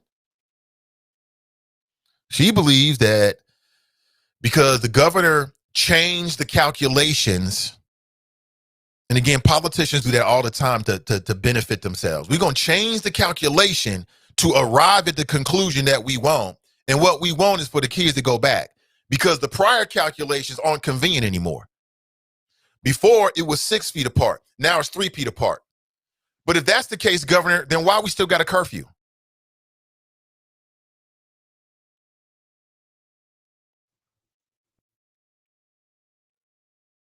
Yeah, that's part of the change in the data too. You know, I read all through it between yesterday and today. I'm super versed on it. Believe me, right? Anything that's been out there, I've read it. I'm super up to date. I've watched all the videos. I'm hip to everything that's gone on. And you keep playing these games with the calculations. First, you had to have 6 feet between you. Now it's only 3 feet between you because the governor changed it. Yeah, I bet he did. I bet he did. But who trusts the governor? Y'all trust him? I don't. You know what? This 6 feet rule is inconvenient. Let's go with 3 feet. They're just making it up. And I'm not talking about the school, but I'm talking about the governor's side here. They're just making it up to fit the decision, the conclusion that they want. That's what I got from the governor's changes. Because if everything's all clear, then why can't you open the bars and stop the curfew, Governor? It don't make sense, do it? No, it don't. Stop playing with grown folks. Stop playing with grown folks, because guess what? We think too. We actually can read. We actually understand things. Stop playing with us. I ain't going for it. I ain't telling you no lies. If it don't make sense, it don't make sense. It don't make sense to me, family. Now, I personally, and again, I'm not in that position. Pam is in that position. Pamela is in that position. Okay, and I respect that. The fine men and women, and I want to believe, I continue to say it in my heart, that all those people on the school board care about our children. I can't believe anything other than that. But two things can be true at the same time, right? This could also be something that is worthy of more public conversation. So let's get to that. Enough of me. I gave you my thoughts on it. 513-873-7134. I want to get your thoughts about what you heard from Pamela Bowers, a member of the Cincinnati School Board. I'll say it again for probably the 4th time. I appreciate that sister coming on this morning. I appreciate it. But what are your thoughts this morning? Let me see here. Nat writes, because there's a whole lot of cynicism out here. Nat writes, CPS School Board is partial to corporate money interests, i.e. FC Cincinnati. See, there's a lot of that out there about the school board. That's why I want the school board to come on and figure it all out. Brian writes, a bad rationale then is still a bad rationale. I think he's talking about, the decision that was made back then as a prior of the poll back then being that last year. Again, if you listen to the show, we've been debating this. We've been talking about this. And I just thought it was a bad idea. Me and Dottie B, we did a show with the school board, with the superintendent and voiced these concerns. This ain't nothing new. I'm not just arriving at a decision. I mean this. I'm concerned. I thought it was a bad idea. My concern last year was, okay, we're rushing back before we know it's safe. Why are we doing this? And what happened? For whatever reason, they didn't have enough staff. Whatever reason, it was COVID related, and they had to go back to virtual learning. So now we've been in virtual learning all this time, and we're going to rush back out to a hybrid system during a pandemic and the color coding purple. You heard it from Pam right there. That don't mean nothing. So again, stop playing with us with these color-coded systems if they don't really mean anything. Stop playing with us. Just scrub the color-coded system, because if it's not going to inform the decision of the school board, what's the point? Stop playing with us. Stop playing with grown folks and just keep it real. You're going to do what you want to do when you get ready to do it based upon what you think is the best available data or whatever it might be. These sliding calculations. Like I said, it's the same shit that Daniel Cameron did. Daniel Cameron, the AG, and I hate to make these kind of,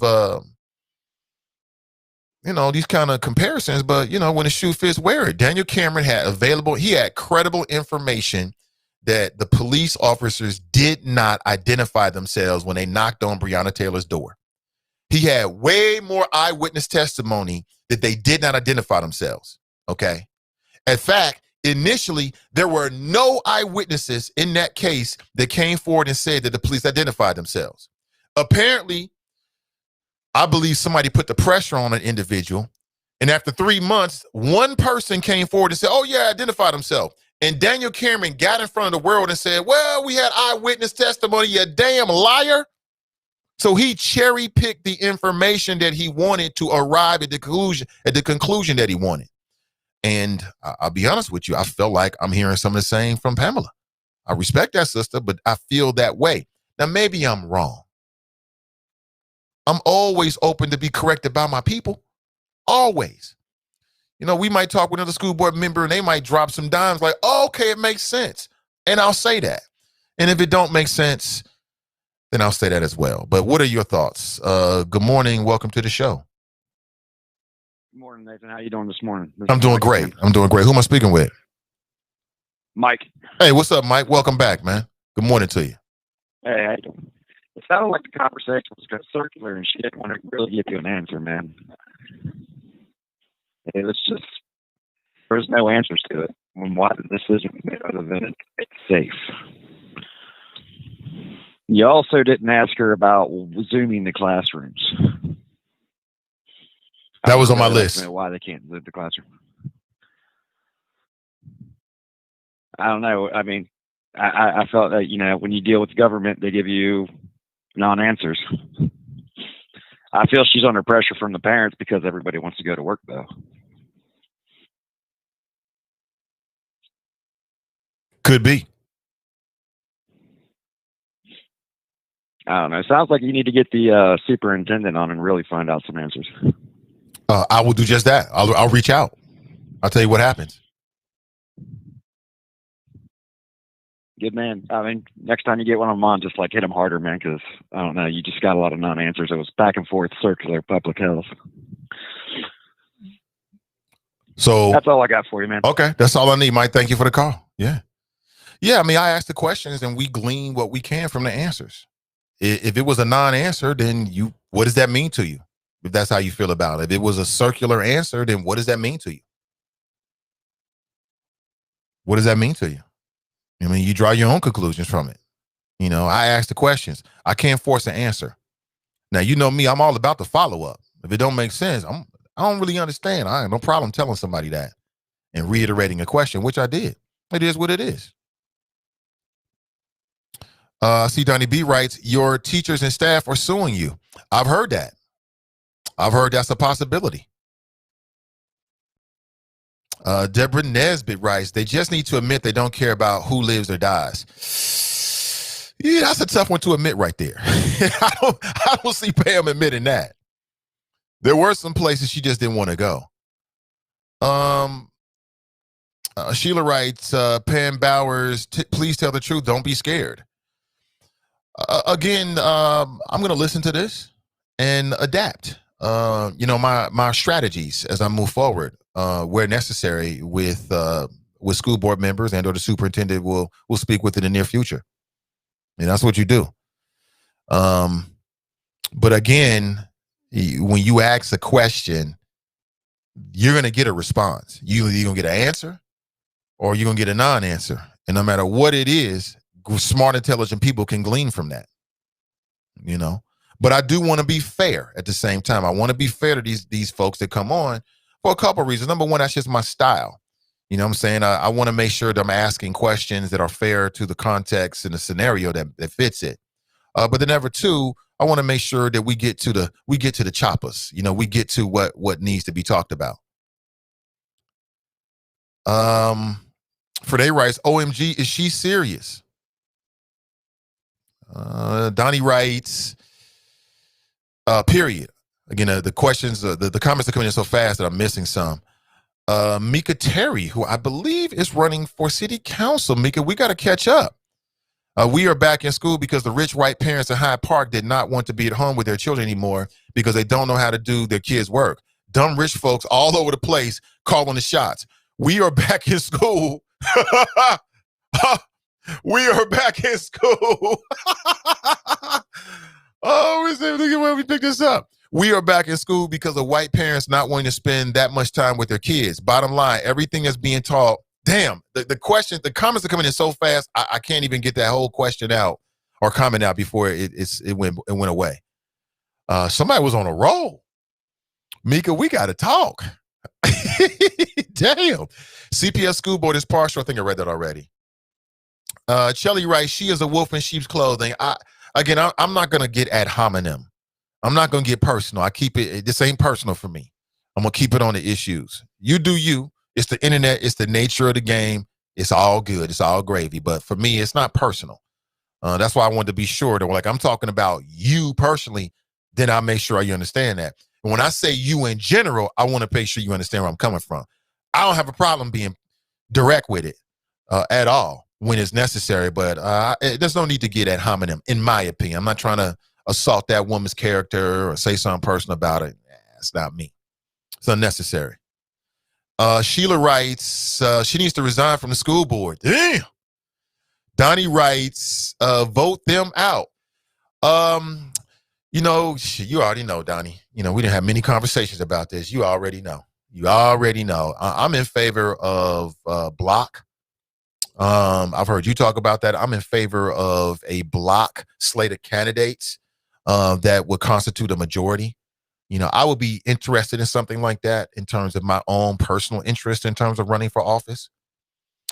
Just to be quite frank with you, I feel like we need people that are going to be tearless and fearless, and do what they think is best. And again, even while I'm saying that, that's what Pamela says she believes.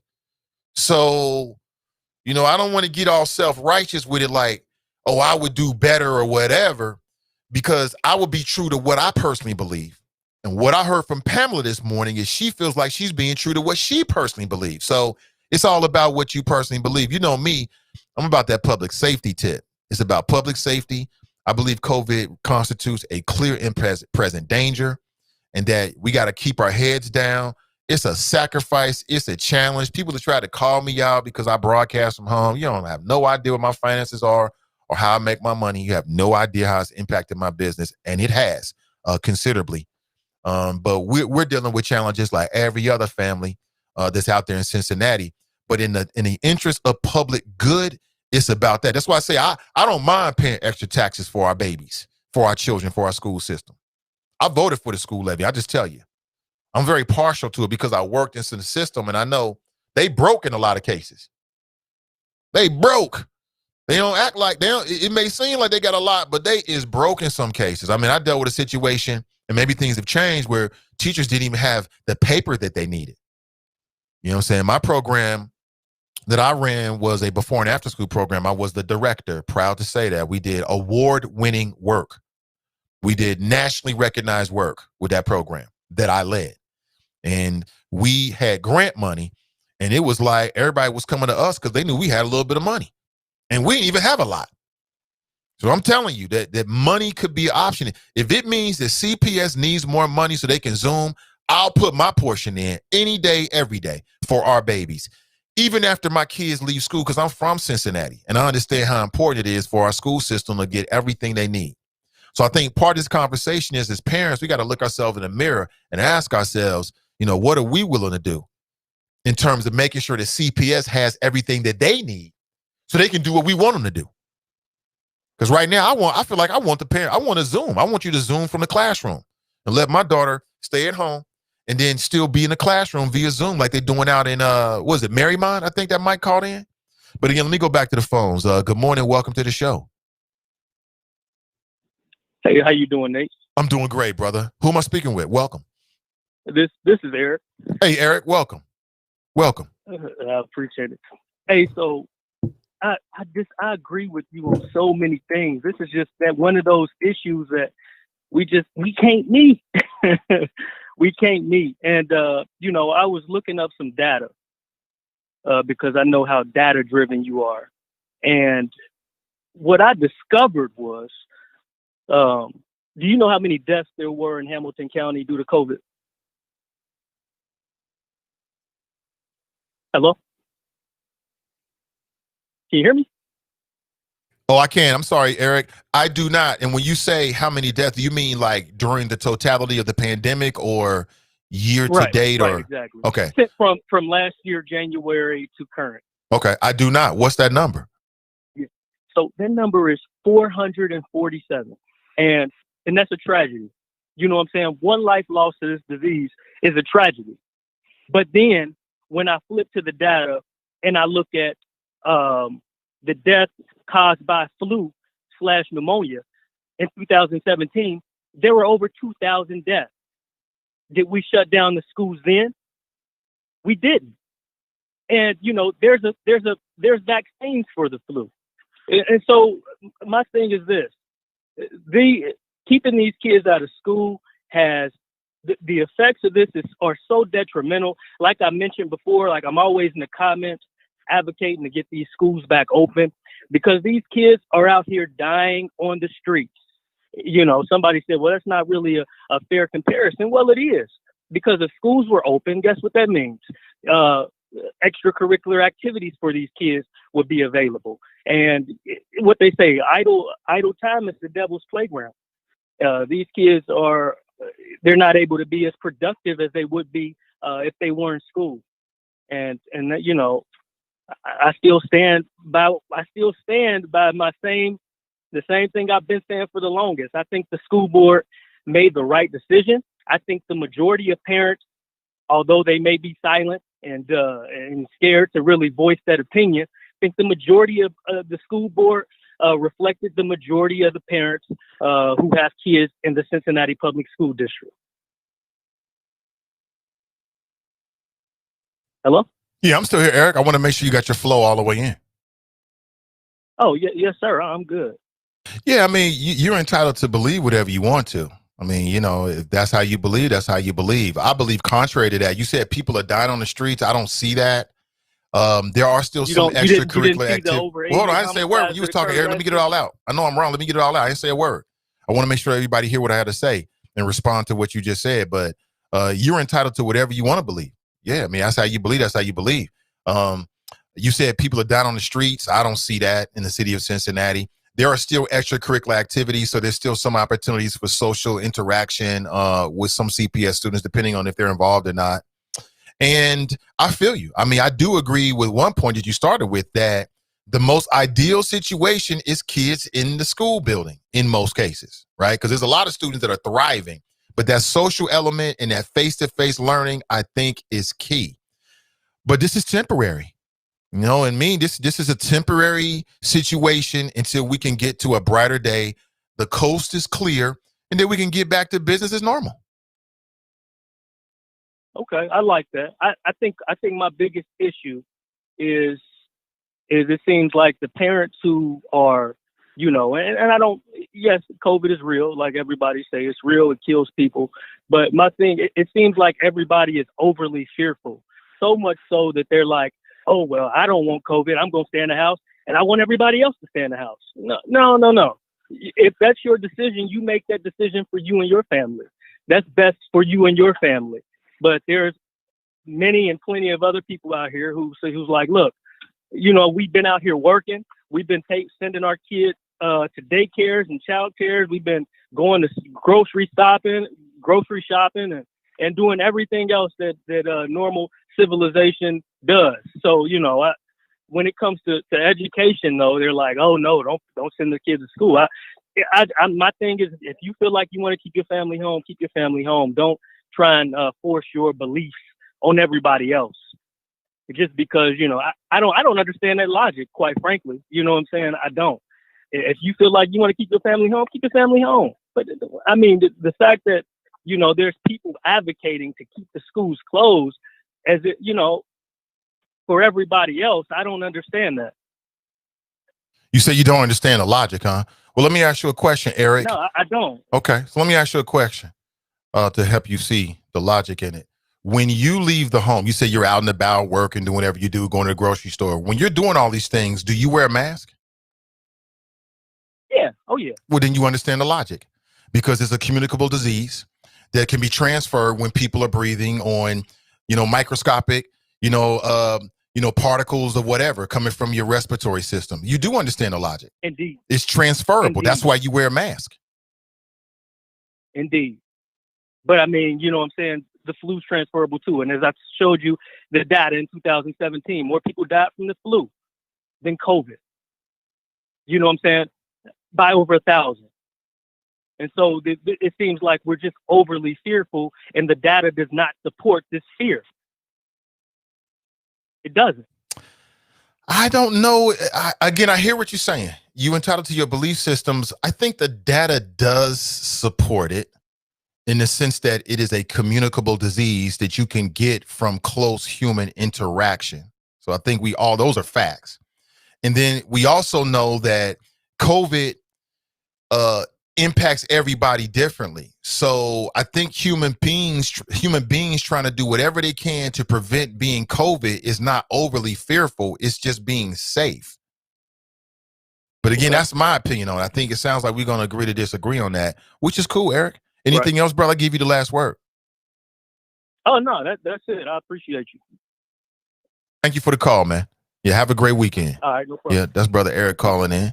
And we can always agree to disagree. I mean, some of that you said, it just seems fantastic to me. Talking about you don't understand it, but you wear a mask. Why are you wearing a mask then?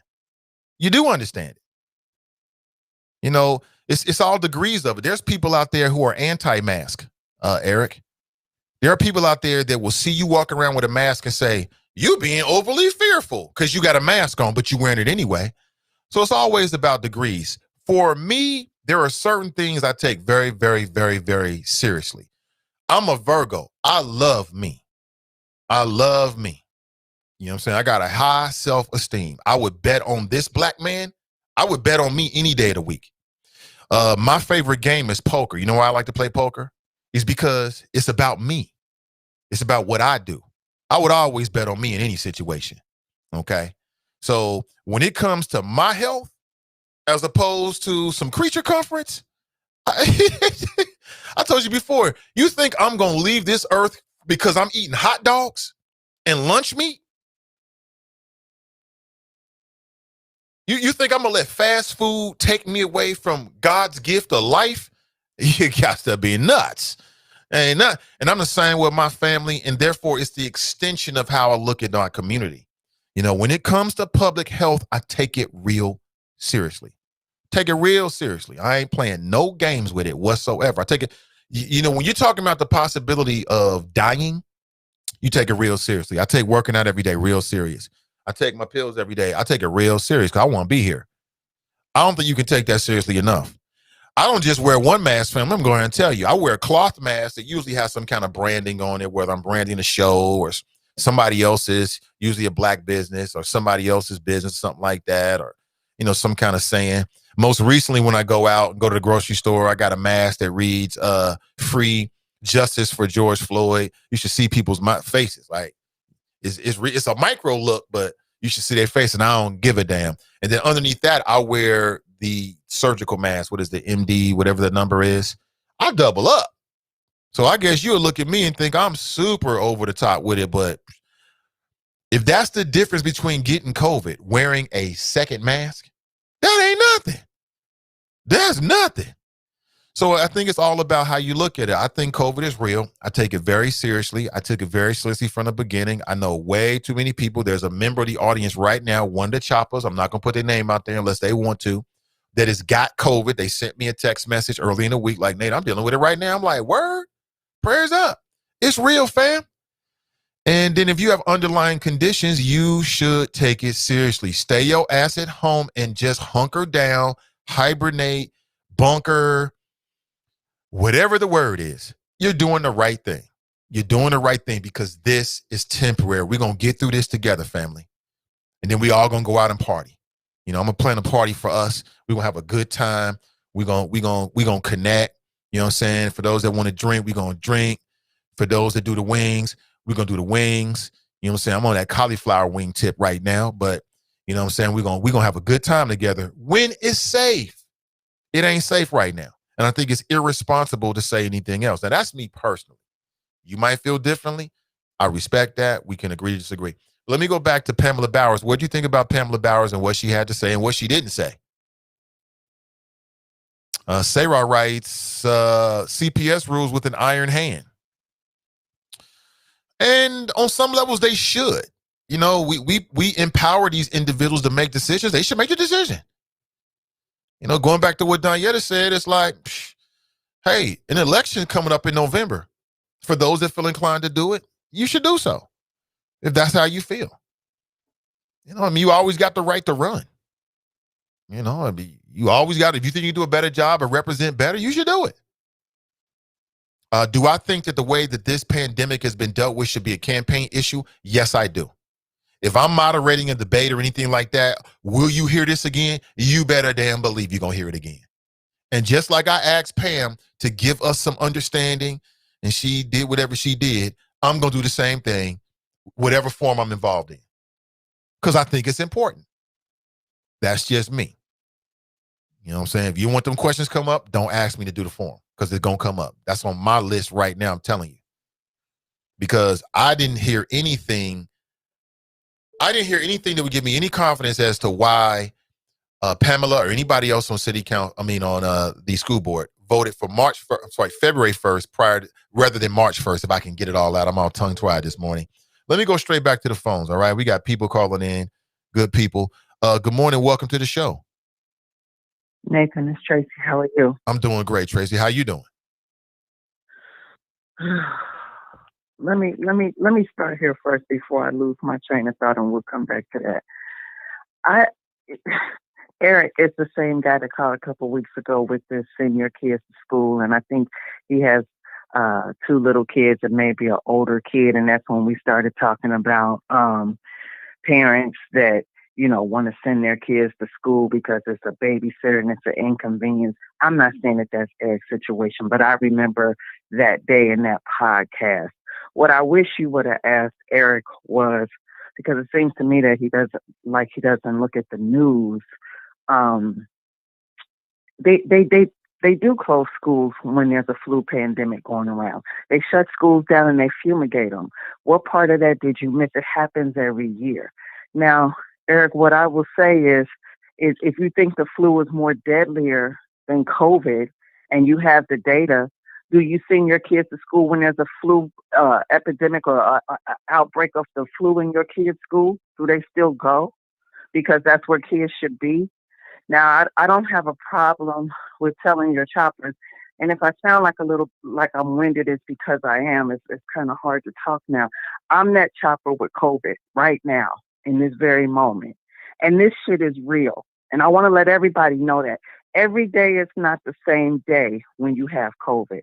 First day I felt like, and I'm on day 6. First day I felt like I had the flu. The next day I felt like I had a horrible sinus infection. Last night I could barely blow out a candle.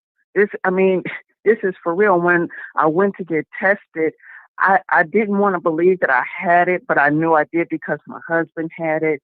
I asked him, I said, well, can't you just give me a flu test? Because last year when I thought I had COVID in February, they called it influenza A because they didn't have any COVID tests. And that's what they were calling the mess back then.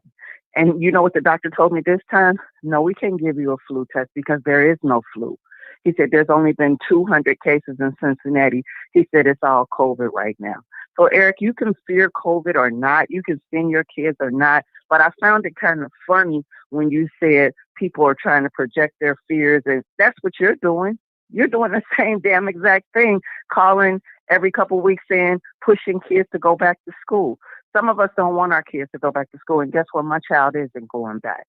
As long as COVID is in the school, he is not going to experience this. And my kids are locked down in their room now just to stay away from me. This shit is real, and we can spin it, and we can say that kids are not getting their lessons. Sit down with your kid and get them that lesson. You got to be the teacher now. It is what it is. We're in a new day. We're in a pandemic, and we ain't out here just, being half-assed and careless with it. I'm not pushing my kids back in school. The number one objective for a parent should be that your kids are safe. Period, point blank, in the story, if you're that good parent. But yeah, it's me. I'm that chopper with the flu, and not with the flu, with COVID. And I wouldn't wish this on anybody, so just take care of yourselves, stay in your bubble. That's all my husband and my family have been doing. We stayed in our bubble, but guess what? It can find you and it can get you. So we can downplay it if we want to, but 400,000 people have still died from it. So I'm taking it seriously, and that's all I have to say. Thank you for the call. That's Tracy. Yeah, I didn't want to put nobody's business out there, but she felt compelled to call in. I mean, I keep telling people, stop playing games with this. Stop playing things talking about I gotta work. You're gonna have to make it happen, Captain. That's what it is. Just like so here's my daughter's situation. My daughter is at Walnut Hills. Okay, she's at Walnut Hills because that's where we wanted to put her, in Walnut Hills. If you look around the landscape, you know, to be honest with you, there's a lot of schools that just are underperforming. And Walnut Hills, because of their academic data, the numbers, is like you're one of those schools that a lot of parents target. She tested into Walnut Hills. She's been excelling. You know, she was in an honors program for two straight years. Her choice. I'm not sure what that meant other than maybe the prestige, but what I saw is there was a workload that we liked. I want it to be hard. I keep telling her, this ain't easy. Life is not easy. You're not taking an easy route living in my house. You're going to go the hard route. It's going to make you stronger. You're going to sink or swim. That's what I say to my daughter. Okay, that's why she is what she is. She's in AP courses right now. So now we have to make a decision as to whether we want her to leave everything that she worked so hard to get into, to go to a whole nother school that won't offer that. And as I said to Pam, she couldn't even answer it. It ain't fair. It's not fair. And there's a lot of parents in that situation. Maybe it's not AP. You just could be comfortable that your child is with their home teacher. And that's why I said virtual is more fair because everybody has the same access to their teacher. Now, we can go down the list in terms of who does better and who's more effective in virtual and not. But in terms of access to your teacher, it is separate and unequal. There's no doubt about that. And Pam couldn't refute that because it's facts. And I hear Eric, I don't know, I think, she makes some great questions. I wish I had thought about that. Like I said, I can't do it all on my own, but great questions. I thought those were very fair questions that she would have asked Eric. Very fair questions.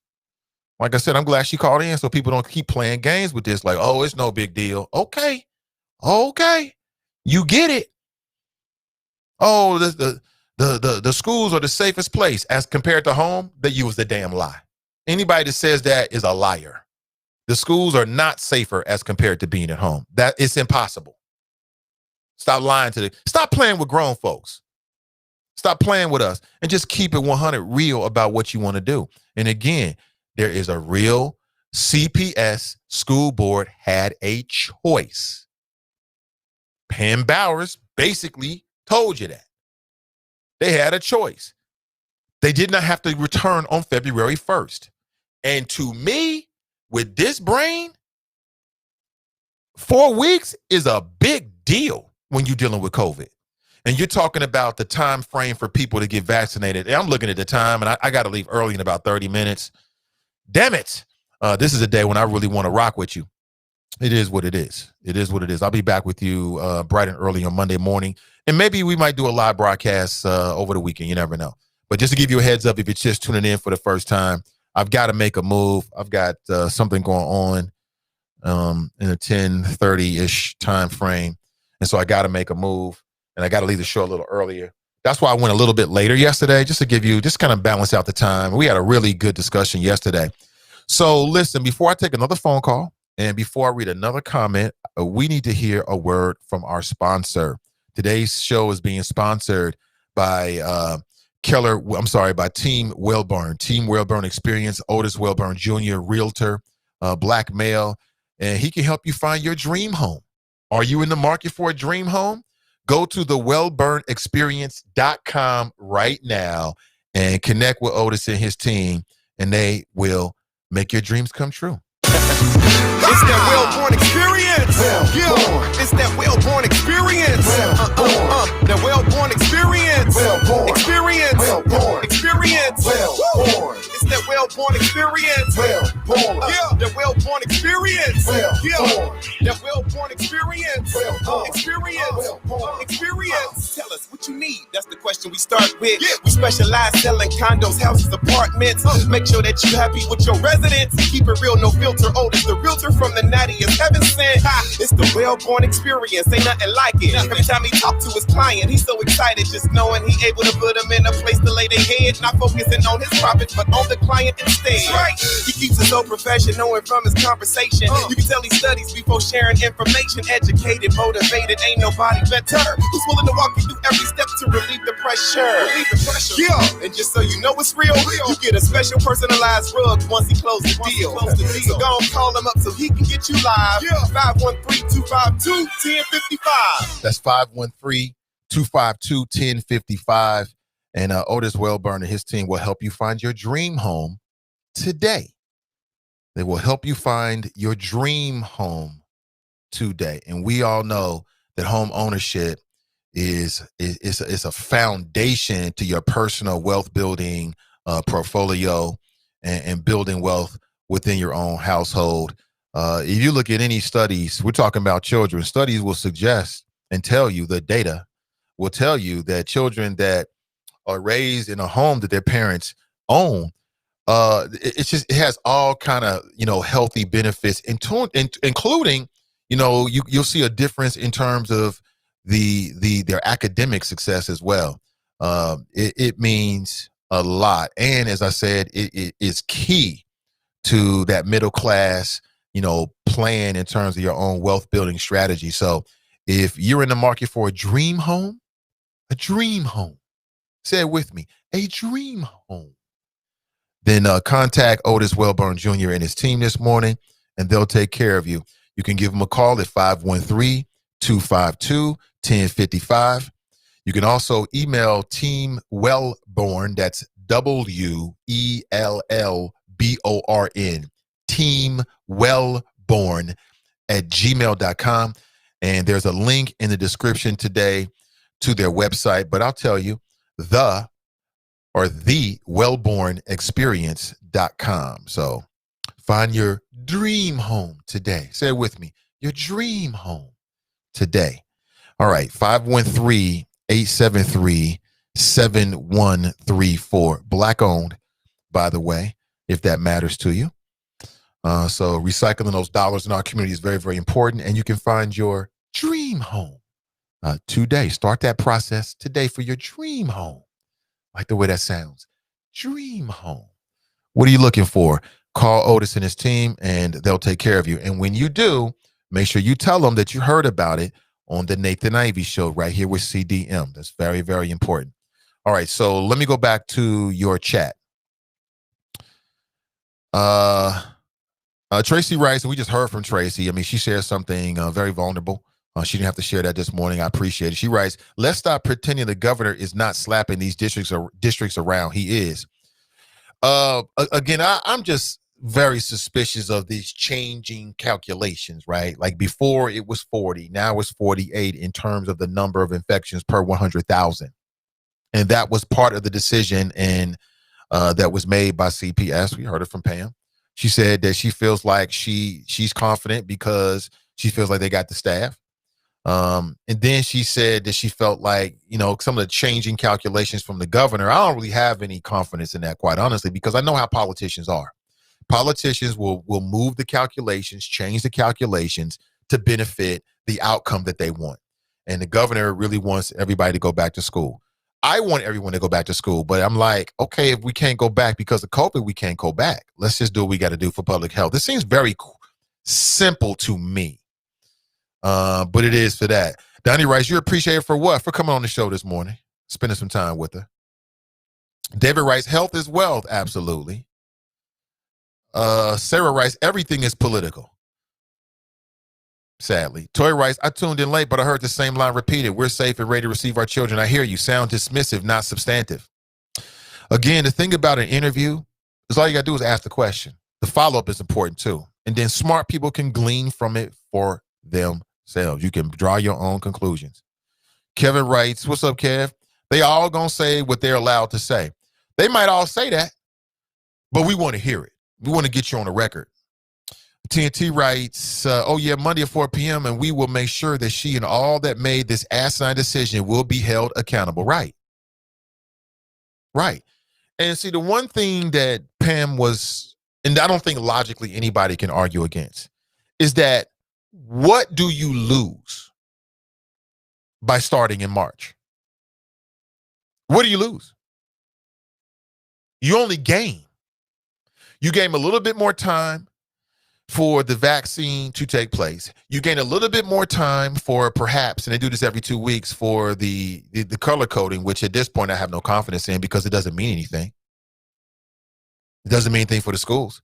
I mean, I think purple is the highest level. Let's say they had another level, which would be whatever it might be, right? It wouldn't make a difference. So again, you know, you keep drawing a line in the sand, and then you erase it and redraw another line, and then you erase it and redraw another line, and it breeds a lack of confidence in for me personally. I can't speak for anybody else in CPS decision making. Rolando writes, I don't believe her. I believe the government has everything to do with the decision. Deborah Nesbitt. I can't stop saying it that way, Deborah. It's just so catchy when you call in.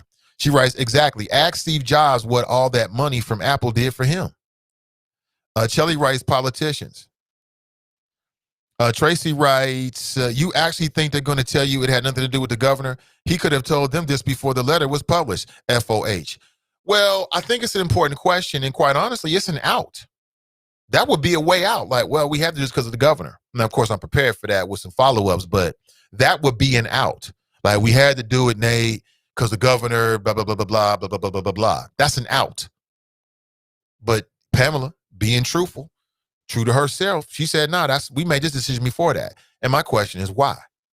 Like Mike Morosky, this is relevant. Mike Morosky, school board member, white male Democrat, came on this show like Tuesday and said, look, tonight or tomorrow, whatever the case was, thinking backwards, you know, I'm going to raise this motion. He raised the motion. He was the only person to vote to start in March 1st. So that opens up a door for questioning. Why?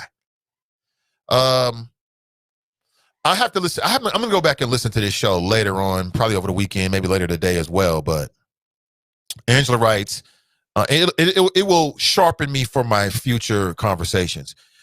Angela writes, bye, Felicia. Sarah writes, it actually makes it worse. Tell them, Sarah, right. Like, you know, I was prepared for her to say, okay, well, we have to do this because of the governor. I was prepared for that. Still am prepared for that in the future with school board members. But that's it out. Now, I can almost understand that. That's something that logically is like, oh, we had to do this because we're trying to get in first line for the vaccines for the teachers.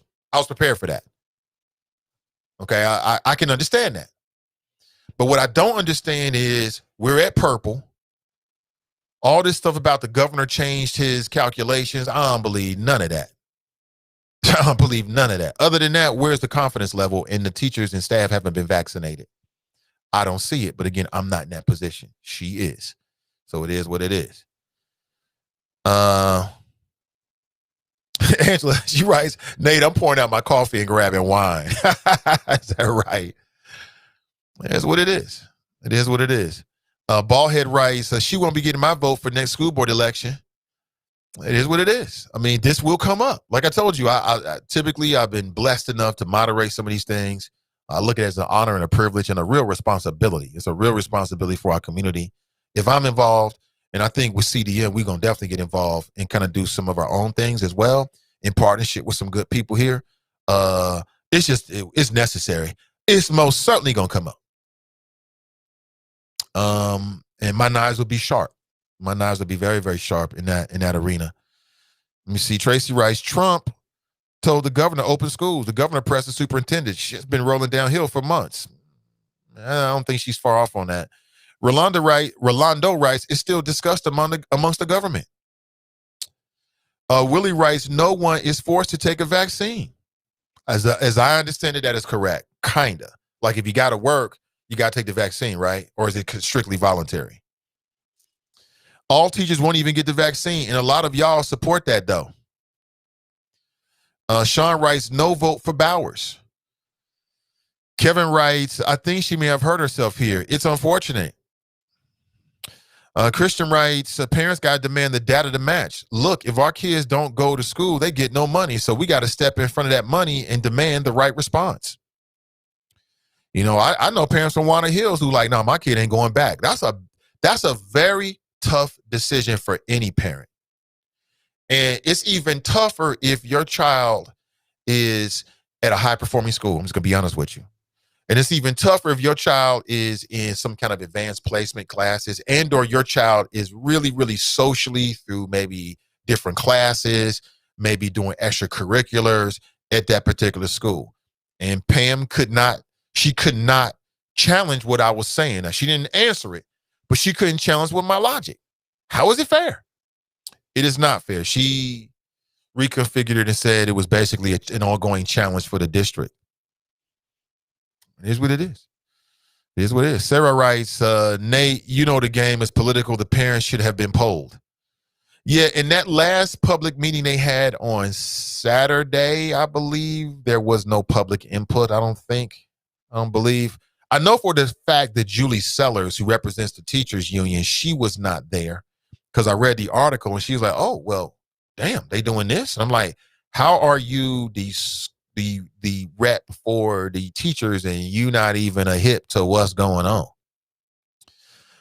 A woman who identifies herself as Angie Cole said, quote, how many lives is it worth risking? Apparently she's a teacher at a local high school and she's a parent of a 6th grade student at a local Montessori school. And she told the board that she can do her job from home, but she needs consistency. Quote, I need consistency from the board. You haven't given me an opportunity to stay remote for a whole quarter. I just don't understand the push back to in school unless it's coming from a lot of parents. See, that's the other side of it. On the other side, you got a lot of parents that's banging on them like email, phone call, text message, Facebook, DM, writing letters to the editor, opinion page, Cincinnati Enquirer saying go back to school. So that's the other side of what the school board is dealing with, but it is what it is. Kevin writes, what was that her opinion or the one she is being allowed to have? I can only conclude that was her opinion. I take people for face value until I get otherwise. That's her opinion. Brandy writes, they only given a $300 health insurance credit for those teachers who get the vaccine. TNT writes, how many kids' families were infected by COVID-19? How many were in a household of someone who had to be hospitalized? That is, I don't know. I mean, there are others who can speak to the possible legal ramifications in terms of lawsuits. I have heard that. I've heard whispers of it from parents and CPS. Will that manifest into something? I don't know. For me personally, in terms of joining something like that, I have to take a look at it. I won't rule out anything. It's really about our children. It's not about me. It's not about my family. It's about everybody's children. It's about the community. But I have heard that. I don't know if that's going to manifest, as I just said. We'll have to wait and see. Sarah writes, purple and starting in February. Well, Sarah, what we found out today is that purple don't mean anything. All that color coding that the governor does, that don't mean a damn thing as it relates to the schools. Because they're looking at other data. And like I said, even what she said doesn't match. It doesn't really match where we are. Okay, so right now we're at 50, if not over 50 infections per 100,000. Okay, that's where we are. Per the, I'm not sure if the Cincinnati and or in a combination between the Hamilton County and Cincinnati Health Department. That's the latest information. Matter of fact, it may be a little bit higher than I want to make sure I speak very specifically and intelligently on this to make sure I give you the best information possible here. Let me double check the latest. Yeah, it's 53. So it's not even 50, it's 53. The Cincinnati Health Department confirmed that the rate as of Tuesday of this week was 53 positive cases per 100,000 residents, okay? So by even Pam's admission, it doesn't pass the muster. It doesn't pass the test. So you go back to, and I'm glad she went back. So we go back to last year, and again, I'll put it up on the screen again. I did it earlier. I put it up for you. This was presented to the community and the school board. This is what they said they were going to do, okay? They said if we were at 40 per 100,000 for 2 weeks, then they would start this process. We're at 53. Pam said that the governor changed it to 48. We're at 53. So it just don't make sense. It doesn't match up. It doesn't even match up per their own data. So stop telling us that you got a number when really it's anywhere close to the number. So Pamela Bauer said that part of her decision making was that the governor changed the threshold, so to speak, right, in terms of deciding to go back to school. Previously was 40. The governor changed it to 48. Well, we're at 53. So, like I said, even that don't match up. This is the data. Stop telling us that you're going to look at the data if you're not really going to look at the data. Stop telling us that the number is 40 if the number is really 35. Stop telling us that the number is 48 when we're at 53. Just keep it real. Listen, I'll share this with you right now. You can check it out for yourself. I'll put it in the stream. You can look at the whole PDF document. It's readily available online, but I'll share it with you, so make it just as easy as possible. You can check it out for yourself. So there it is. I just shared the PDF for you, and you can check it out for yourself. It's in the stream. It's in the chat. Check it out for yourself. Decide that that's what they said last year, and then they're changing it, and they're not even abiding by it. Why? Well, I believe that kids will be safe. Based upon what? Based upon the data. You mean the data that you're not adhering to? What are you talking about?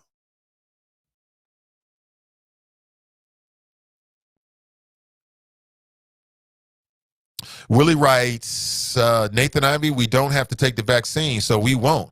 The percentage of CPS employees who took the vaccine.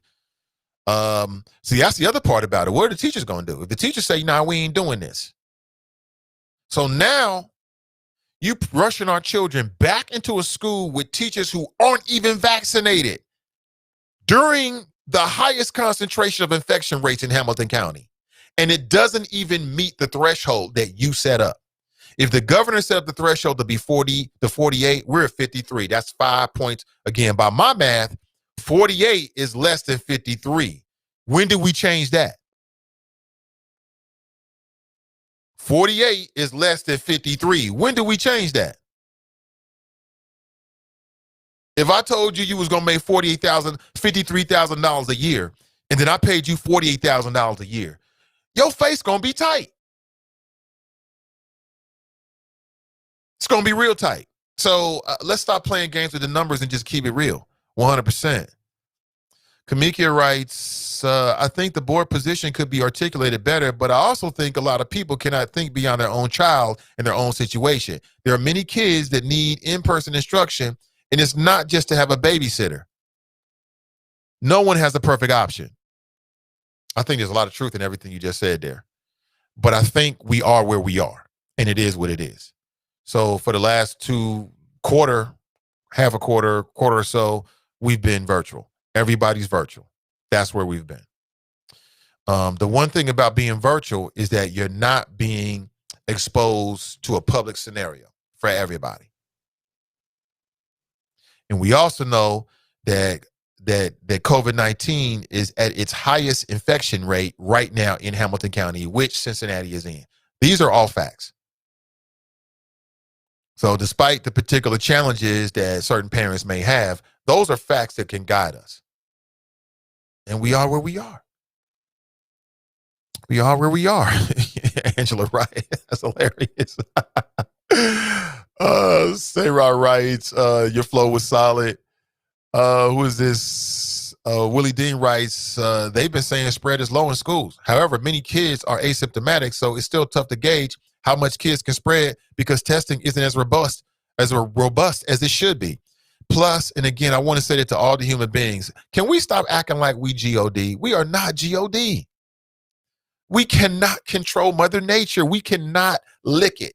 We can't beat this just because we had a change in the presidency. We have to understand the human beings and be comfortable with the fact that there are some things that are beyond our control. I know the almighty human being thinks they are beyond God now. We're beyond God. We're beyond Earth. We're beyond the cosmic entities out there and forces that control everything. I know some human beings think that we reign supreme in the universe, but I'm here to bring us back down to reality and tell you we are not. We still don't understand COVID. And guess what? It's mutating. The virus is mutating. So what does that mean for the vaccine? I heard conflicting reports within the last 24 hours. Hey, family, I got to make a move in about 10 minutes, but I really appreciate you being here. Anthony writes, morning choppers. TNT writes, they already saying the new South African variant may not be prevented by the vaccine. All of the new variants, UK, Brazil, spreads faster and is more contagious. We need to be on lockdown to keep this infectious disease from finding new hosts to infect and mutate. I agree with you 100%, but out of our hands. Out of our hands. CPS said that not only did they shoot down Mike Murawski's motion, but they're not even going to pick it up again. There's a certain amount of arrogance in it. But when I asked Pam, I'm like, well, Pam, are you telling us that no matter what happens, you're going to stay this way? She's like, oh, we open. So it goes back to the lack of inconsistency. Back and forth, back and forth. That is worse than just staying virtual. It's worse. It's worse, in my humble opinion. You might feel differently. If you do, you can give me a call at 513-873-7134. And I think we had a number. We had a call from a 462 number. Call me back and I'll put you straight on. Christian writes, they don't have to answer none of your questions. Ain't nothing happens to they held responsible for the decisions they make. But we are held to the fire for everything. Well, you already heard people in here, and again, I'm not trying to stoke this flame, but it is what it is. You already heard people in here saying, hey, she can't get my vote when she comes up for election. That's something she's going to have to deal with. That's on Pam and all these elected officials. They're the elected officials. I stand by what I said. You ask the questions. You ask good follow-ups. The answer is what it is. And smart people can make their own determination about how they feel about that. That's on them. You know what I'm saying? It is what it is. Iona writes, hey, Nathan, I know some teachers that are getting vaccinated this weekend. Great for them. Great for them. So they can be protected. To keep it simple, kids should not go back until next year at the earliest. There's a pandemic raging. This ain't rocket science. Nat, people said, Nate, you oversimplifying. Because it's simple. What Nat just said, it's real simple. Until we get through the pandemic, we stay at home. It's real simple. All right, let me go to the phones here. Hey, good morning. Welcome to the show. Hey, Nate, this is Brother 252. Good morning to you. Hey, what's up, Brother 252? Welcome. Hey, I'm good, man. Hey, man, just want to check in a little bit, catch up. It's been a while. Nate, I've said for a long time that I voted for Trump because I knew Trump would be the one that would push us so far in the corner that we would have to work together. I've always said that. And now there's a lot of revelations since last time I said that on your program, might have been about a year ago, maybe 2 years ago. And, but a lot of things have just transpired this year through basically 2020 to where we have to work together. So let me try to sum it up because no time is of the essence. The brother that you spoke with yesterday, Brian, I think it was. You got me? Yeah, I'm with you, brother. Hey, can you hear me? Yeah, I hear you loud and clear. Okay, good. I could barely hear you. But anyway, the brother that you spoke with yesterday, man, brother, look, I hear the frustration. This goes back to a conversation that you had with the sister from the NAACP that was pushing back on you a little bit about the kids going to school and us having social programs that assist us because we pay taxes. Brothers and sisters, I hear that. I understand that. But just like the sacrifice that you have made, Nate, a lot of times we don't understand how powerful we are. We don't understand how we need to save up more for our families until we go through a situation. And a lot of times look, even Yeshua learned from the things that he suffered. So now we're learning from the things that we suffer. I'm of the belief, it's me, I'm of the belief that we are Hebrews, that we are the lost sheep, And I believe there's just a lot of things that's just drawing us back to the Most High, and these things have to happen. So again, I think I'm very appreciative, man, that you was able to have a lot of love for Brian yesterday when y'all spoke. Nobody was angry, but I definitely feel your passion, Brian. I feel what everybody is going through. Real quick, Nate, I lost a job a couple of years ago, man, and the thing that I learned was that even with my young kids in the house working, I should have prepared my kids to where, look, everything that comes into this house, it needs to run through me first. I'll help you with your savings. I'll help you with your investments. But if anything's happened, you guys need to support me. But because I didn't take that stance early on, it was hard for me to teach them. And even my wife, man, I asked my wife a couple of years ago, hey, can you make a house payment for me? Man, I asked my wife that. She never got back with me because I've always done those things. But Brian and for everybody else, guys, they're just a position right now that we're in. And there's a new narrative. We almost saw the government collapse on Capitol Hill the other day. So, Brian, it's not picking on you, brother, but, you know, I just need you to understand that there are going to be some things happening that's going to force us into making changes. So when brothers like Nate is talking it up, you know, just put a spiritual ear on, just have their spiritual ear and eye, and just flow with it. Just flow with it. But I know time of the answers, Nate. I'll check with you, man. Be safe. And the last thing I will say this, man. A lot of times we always see that our kids have more perseverance and resilience than we do. But so it's always good to hear that perseverance, that resilience in your kids when they come on. Little Buddha is still doing good. And guys, a lot of times we be fuming and we be angry over the things that we built with our hands. But if you look around at our families, those things still stand. So at the end of the day, we got to make it happen, Captain. Have a good day, Nate. Good weekend. You too, man. Take it easy. Brother 252 calling from North Carolina. Still connected with the show down in North Carolina. I appreciate him. And I got to make a move, family. I'm ready to go. Damn it. I know we hot today. And there's so many things going on. I mean, it's so many good folks that's in the stream this morning. I'll do my best to get it out. It'll be later on this afternoon. So I got some things going on here this morning. And I'll make sure we get this out in a clip, just a clip of Pam's conversation with us. I think it's important for people to hear from her. I'm not sure if she's done any other media. I appreciate it. I'll say it again. I appreciate it because they don't have to come on the show.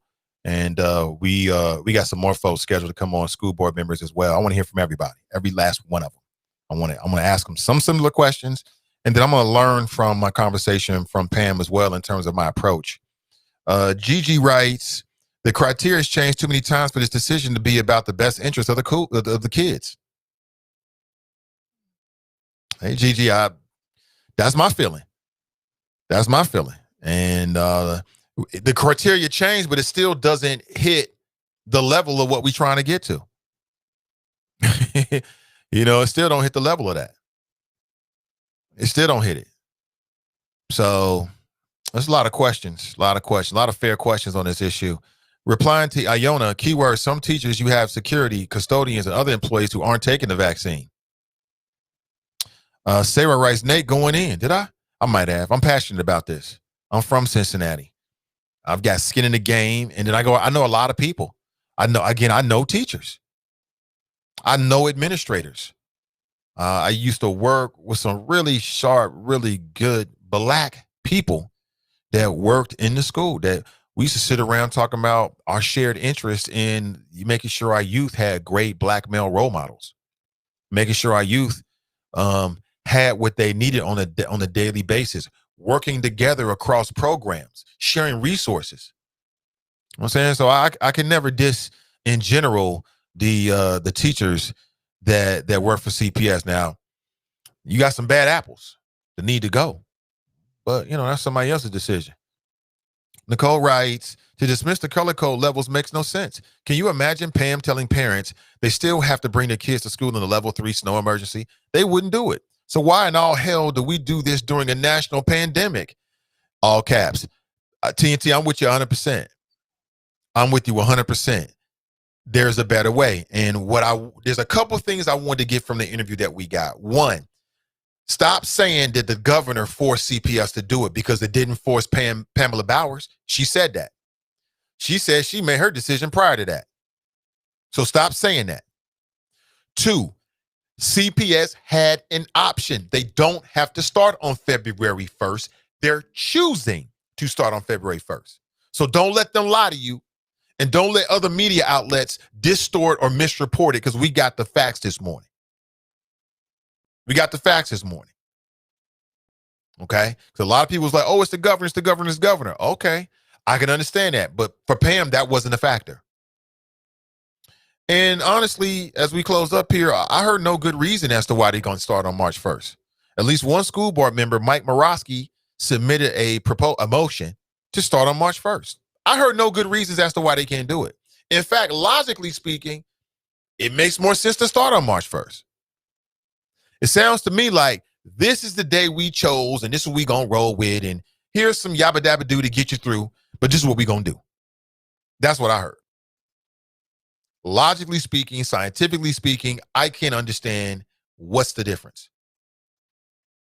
And that's why it became a circular argument, because that's what it was. This is our decision. This is what I believe. Yeah, sure, we can do this. The other thing I wanted to get out of it was the concept that the virtual school option is inherently unfair. And Pam didn't want to touch that. She backed away from the way that I positioned it. And she came from it saying, well, there's some challenges. But the reality is it's unfair, because you don't have the same access to the teacher. I think I was going back and forth with Danita about this yesterday. I told you so. I told you. It's unfair. So the only way my child can get access is to brave COVID, which means the whole house has to brave COVID. That's fair? These children, whether it be Walnut Hills or whatever, work real hard at their homeschool. And now you're going to put them in a virtual academy that's not their homeschool. So virtual academy is essentially, correct me if I'm wrong, I got to make a move. Virtual academy is essentially it's a whole different school. That's fair. It's not fair. It's not fair. But thank you so much for being here, family. I really appreciate you. As we leave, I'm going to leave you with a word from our sponsor. Thank you for being here. I'll catch up with you real soon. Maybe over the weekend we might go live. I'm not planning on it, but things happen. All right. So have an excellent rest of your Friday. Have an excellent weekend. I wish nothing but the best for you and your family. Stay masked up, stay prayed up, and we'll talk real soon. I'm Nathan Ivey from CDM, that's Sin Digital Media. Our mission is simple: amplify Black voices in the greater Cincinnati area and beyond. And we'll talk real soon. But I want to leave you with a word from our sponsor. It's that well-born experience. It's that well-born experience. That well-born experience. Experience. Experience. It's that well-born experience. That well-born experience. That well-born experience. Experience. Tell us what you need. That's the question we start with. We specialize selling condos, houses, apartments. Make sure that you're happy with your residence. Keep it real, no filter. Oh, it's the realtor from the nattiest heaven sent. It's the well-born experience. Ain't nothing like it. Every time he talk to his client, he's so excited just knowing he able to put them in a place to lay their head. Not focusing on his profits, but on the client instead. Right. He keeps it so professional and from his conversation. You can tell he studies before sharing information. Educated, motivated, ain't nobody better. Who's willing to walk you through every step to relieve the pressure. Yeah. And just so you know it's real, you get a special personalized rug once he closes the deal. So go and call him up so he can get you live. 513-252-1055.